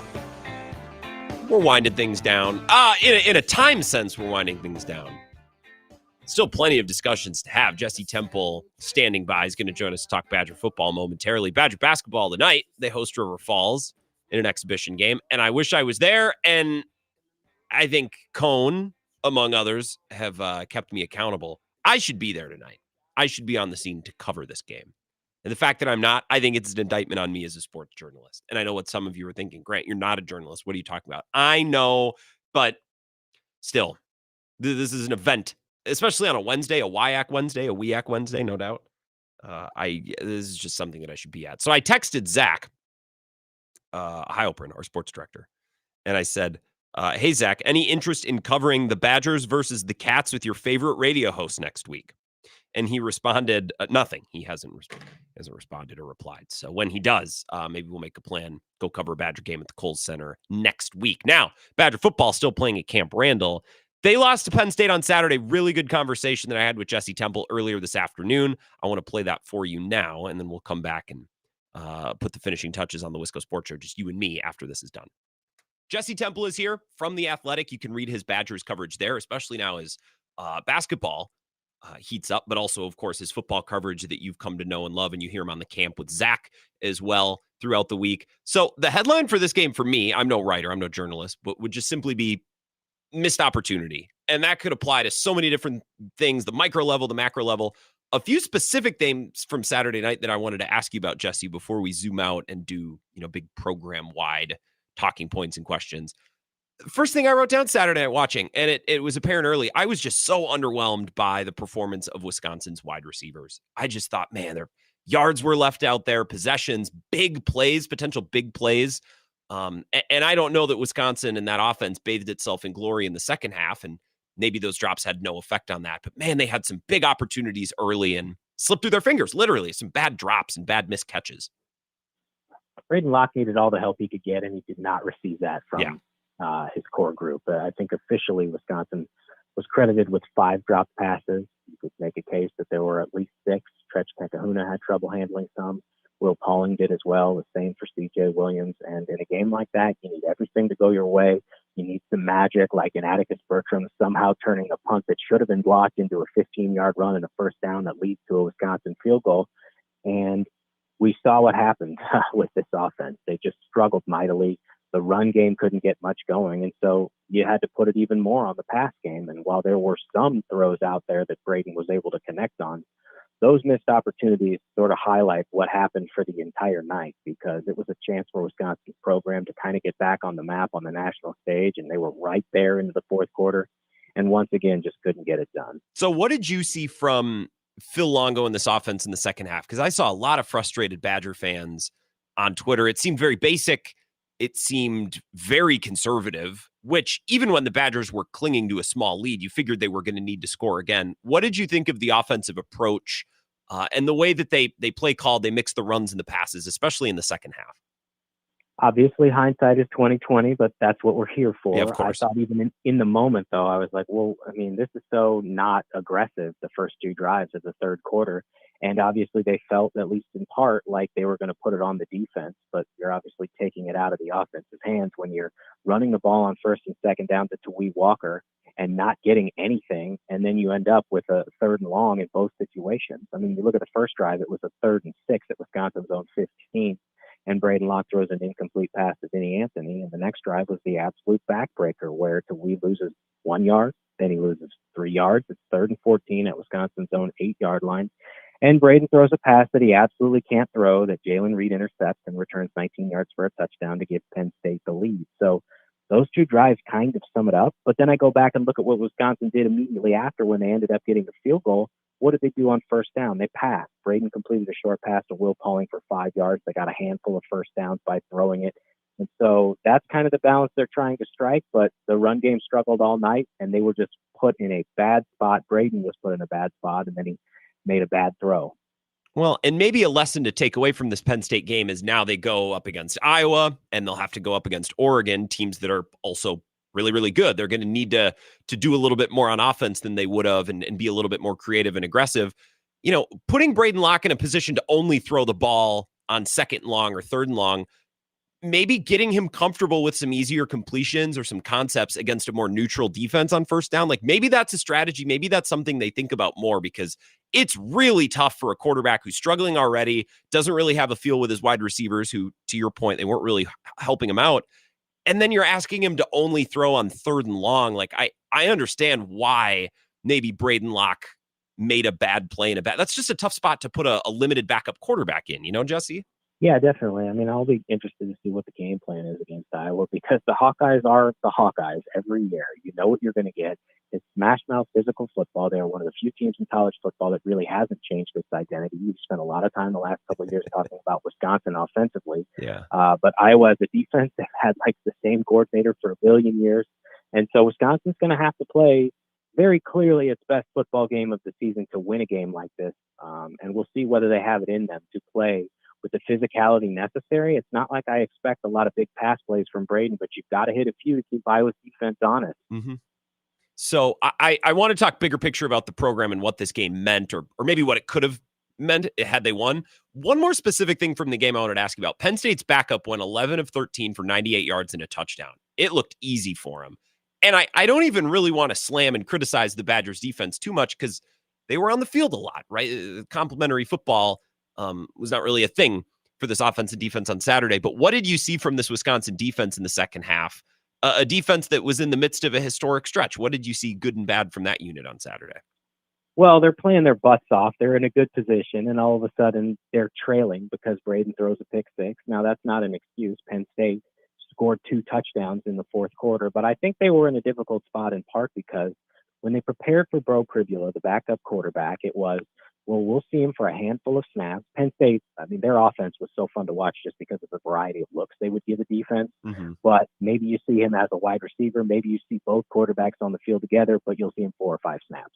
And all of a sudden the math changes when he's on the field because he's a runner. He's an athlete. He's much different than Drew Alar. And so that, I think, was a challenge, but he did not flinch. I thought Wisconsin, I'll be honest, Grant, in the third quarter, I thought, man, Wisconsin's going to win this because with Penn State's backup is in, they didn't really move the ball much the first couple drives. I'm wondering about his ability to throw, and he answered every question you could have in a situation like that where they move the ball. He has a great pass on 3rd and goal from the 1 for the touchdown, and just, I mean, obviously won the game. And so I don't know. It's tough for me to say I'm going to put this loss on the defense, but obviously giving up 2 touchdowns in a situation like that is far from ideal because they spent all week talking about let's just get to the fourth quarter with a chance to beat Penn State, and it was right there in their grasp, and they couldn't pull it off. So you were there Saturday night. Just I have to ask you this. How did the crowd react to that pick six? Was there an energy? Was there a feeling? Because that felt like a game, Jesse. Man, it felt like tonight could have been their night. It felt like that could have been the game. Did that pick six really suck some energy out of that building and maybe off the sideline? What did you observe after that play happened? I think the crowd reacted in a manner that would be similar to any Badgers fan watching on TV, where you're just cursing to yourself because you have this golden opportunity and you've played well enough to have a lead, and all of a sudden it has evaporated. And it just kind of felt like the magic in the air left the stadium too. And maybe that's not fair. Again, Wisconsin did go down and kick a field goal and then was within 14-13. It really did feel at the start of that game, though, like, honestly, I felt like, God, I think Wisconsin is going to do this. All the stars feel like they've aligned. Then the starting quarterback goes out. It was an electric atmosphere. And obviously they fill the stadium to varying degrees depending on the matchup. But it was lit. It was one of those rare moments where you think, okay, this is why everyone comes to Wisconsin. This is going to be one of those special nights. And of course, Wisconsin has to give the fans a reason to cheer and be excited. Mm-hmm. And for 3.5 quarters, they did. But obviously it didn't happen. And now Wisconsin is still searching for that signature win because they have now not beaten a ranked team in 3 years. Yeah. If I'm not mistaken, it was 3 years ago today against Iowa. So it's pretty wild. So Jesse Temple is here from The Athletic. You hear him on the camp with Jesse with Zach as well. It's funny. You admitted that you thought that they were going to win because I don't think I typically ask you for predictions. I know you and Zach do some of those things, but we had Zach on our network and on Bill's show last week, and he was picking the Badgers, and he kind of chalked it up to, I just have a feeling like they're due. It just seems like everything could be lining up, and then Penn State starting quarterback gets hurt, and then Jesse, they get off to a fast start with that fake punt or the punt that turned out to be a conversion. I don't even know what was really going on there. I didn't care, and then they get the long field goal. It just felt like everything was lining up. And then it didn't happen. And I'm not going to lose my mind as a Badger fan or as a commentator because they lost to a top 5 team in the country. They're not supposed to win those games. But Jesse, if not on Saturday night, when are they ever going to do it? Like at some point, you got to win one of these. That's why I'm feeling negative about this. And to your point, it's been years now since they have. I'm right there with you, Grant. Going into the game, I picked Penn State. My theory was, I think it's going to be close. I think it's going to be magic in the air. And at the same time, I refuse to pick Wisconsin in a big game until the Badgers show me they can actually get over the hump. Sure. And obviously that's what it turned out to be. But Luke Fickell is now 0-5 against teams that were ranked at the time of the game. And you don't want something like that ultimately to kind of define your tenure as a head coach. And it's still early. He's got a couple more years at the very least to kind of turn it around. But these opportunities, you just can't continue to let them slip through your grasp. But this is where Wisconsin is as a program, because it's not just a Fickell thing. It's not just the last couple of years. They weren't good even before then.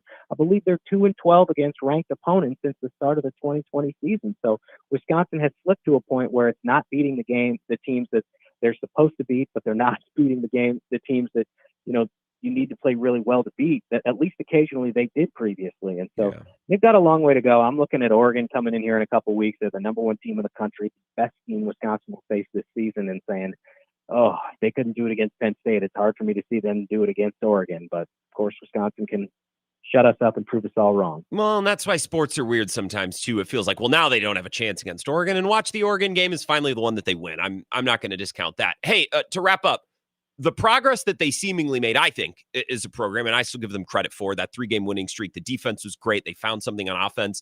If that progress that we think that was made is real, are we going to see a team that's frustrated, that's angry, that's ready to go, get the train back on the tracks on Saturday against Iowa? Are they going to show up with a purpose? Because that's, I think, what I hope for as a Badgers fan, is that they're mad about Penn State and they show up dialed in and ready to go and play, if not their best football game of the year on Saturday, at least close to it, their best brand of football possible.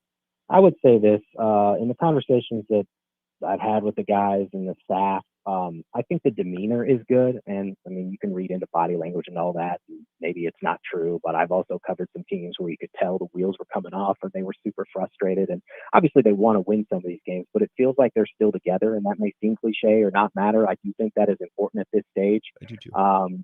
But they know what's in front of them. This is a big deal. For guys who have been here before, they understand that this is a big rivalry game. This is one where you're going to have to play your best football. It's very kind of smash mouth, old school Big Ten. And Iowa has won a couple in a row. And it's been a long time since they've won 3 in a row. They walk past that trophy case every day, and it's nothing in there for the Iowa-Wisconsin game. So this is very meaningful. And I think anybody who was here last year understands the challenge at hand. Now, it's far from ideal circumstances, because Tanner Mordecai broke his hand and Braden Locke was thrust into his first meaningful action as a college player. But Wisconsin got absolutely nothing in that game, and Iowa won 15-6. So I imagine they have not forgotten that one bit. Well, I'm looking forward to Saturday. If this team is made of the right stuff, I think we're going to get a good effort. Jesse, I appreciate your time. I love following your coverage and look forward to hearing you on the camp with Zach as well. It's one of my favorite pods. Thanks for the time. Thanks, Grant. Talk soon. This is the Wisco Sports Show with Grant Bills on the Wisconsin Sports Zone Radio Network.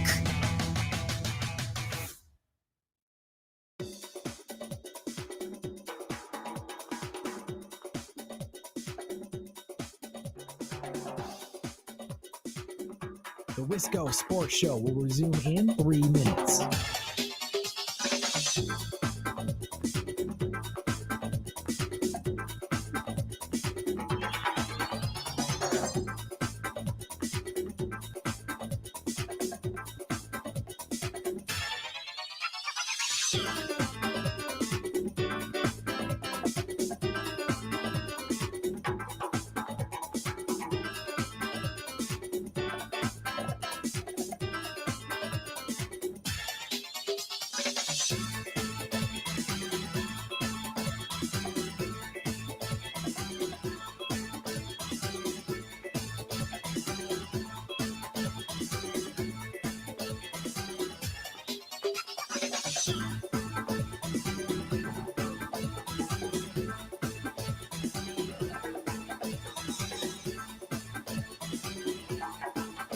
The Wisco Sports Show will resume in 2 minutes.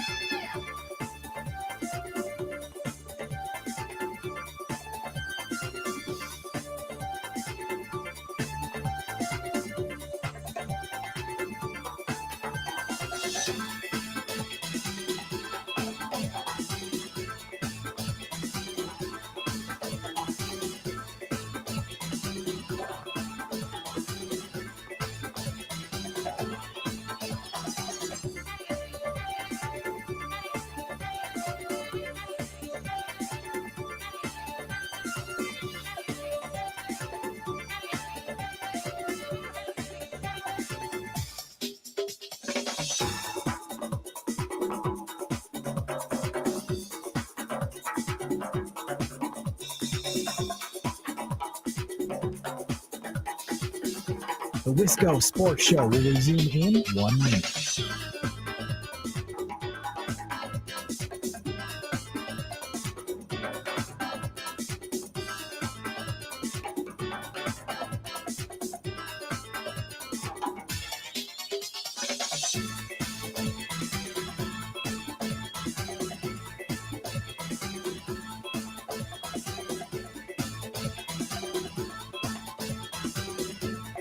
The Wisco Sports Show will resume in 30 seconds.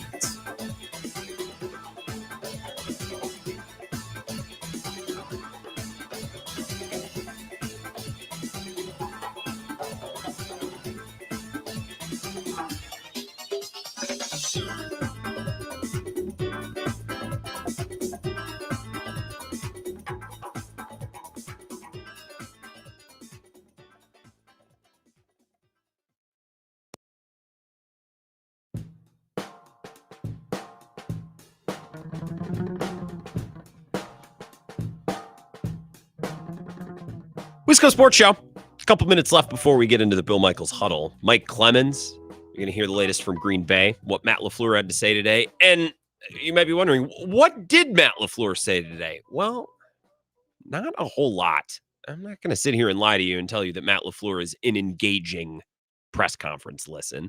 I can give you some tidbits, I guess. Here's Matt LaFleur when asked, hey, is Jordan Love going to get on the field this week? Is he at least tested out? Yeah, he's moving around better. We'll see. Again, we'll take it one day at a time, and certainly, yeah, we'll push the envelope with that. And I know he wants to play, and but we'll see where he's at by the end of the week. I mean, this is the second time we've done this now. The second time that Jordan Love's gotten hurt and that he's had to make a comeback from that injury. And it's all the same set. Well, he's progressing really well. He's moving around nicely. He's really attacking his rehab. He really wants to be out there. We'll take it one day at a time, and we'll see. This is Matt LaFleur on what's the plan for Jordan this week? What's the plan for Jordan for the week? Just take it one day at a time and see where he's at by the end of the week. Nice. It's illuminating. Let's see. That's now that I'm looking at these love. Here's Matt LaFleur. This is the last one we'll listen to. Matt LaFleur on whether or not Jordan Love could play, even if he doesn't practice all week, which I think he talked about the last time too. And he gave the answer, if I remember correctly, it was like, well, he could, we don't love it, but it could happen. And I think he gave a similar answer here. Could he play if he doesn't practice all week, but he's cleared Saturday? He could still start even without practicing all week. Potentially. Very cryptic presser. Potentially. Okay. So that's about all we got from Matt LaFleur today. But Mike Clemens will help color in the lines. What was the demeanor from Matt LaFleur? And of course, what did we see at practice too? I think I'm in alignment with most of you that called and commented and listened today. I don't want to see a gimpy limited Jordan Love out there on Sunday. I think they're drawing dead with that version of Jordan Love, because that version of Jordan Love actually holds back a lot of the other parts of the offense. Now, I think I think Jordan Love with a bad groin can still make some crazy good throws. Like, I still think he can deliver some nice balls, but let's say he makes 3 or 4 high-level throws on Sunday. And it's always like, I brought this up before. If I was an offensive coordinator, that's my goal. I want to scheme up a game. I want to call a game that only asks my quarterback to make 3 or 4 high-level throws. I think Jordan Love, even on a bad hip or groin or ankle or whatever, I still think Jordan Love can do that because he has the arm talent. I just don't know the rest of the game. Like, I think that's where I think Jordan Love would limit the offense the rest of the time. I don't think they're as effective of a running team. I don't think the motion is effective. I don't know that they can use a lot of the motion stuff because he's not under center. And I know a lot of quarterbacks don't like being under center in the year 2024. I don't know if being under center is cool in 2024. But I think it's conducive to, especially the type of running scheme that the Packers want to run, and getting guys open down the field with certain route concepts and deceptive motions in the backfield and such, and moving guys around to get reads on the defense. I just don't think a stationary Jordan Love helps with any of that. In fact, I think it might hurt if he's stationary, if he can't move. Malik Willis maybe can't make the 3 or 4 big throws that Jordan Love can make over the course of a game, but I think he will be better with everything else and will allow the offense to do everything else. And also, he can run. And if the game's going to be sloppy, again, we were checking the weather, 55 and rainy on Sunday. Like, Malik Willis's running is more of an asset because I don't know that they're going to want to air the ball out. I mean, I don't think they want to air the ball out with Malik Willis playing anyways, but they might have to do it a little bit. The weather makes this game a lot more interesting That's a really interesting layer. And it's not something that I looked up until we were 25 minutes into the show tonight. So maybe you'll hear Bill talk about that a little bit tonight. The forecast for Green Bay on Sunday is currently 55 and rainy, which is Jared Goff's worst nightmare. The Lions have a great running game to fall back on, but I think the Packers can run the ball as well. So it might come down to which defense can stop the run better and which quarterback can avoid mistakes and make the 2 or 3 big plays necessary to win the game. I think the weather makes this game a lot more compelling and interesting. Yeah, even if Malik Willis plays, I think this is still a very interesting game between 2 very stacked rosters, 2 very good coaches. And Malik Willis is kind of fun to watch, too, especially going on into the bye. The Bill Michaels Huddle coming up in like 2 minutes.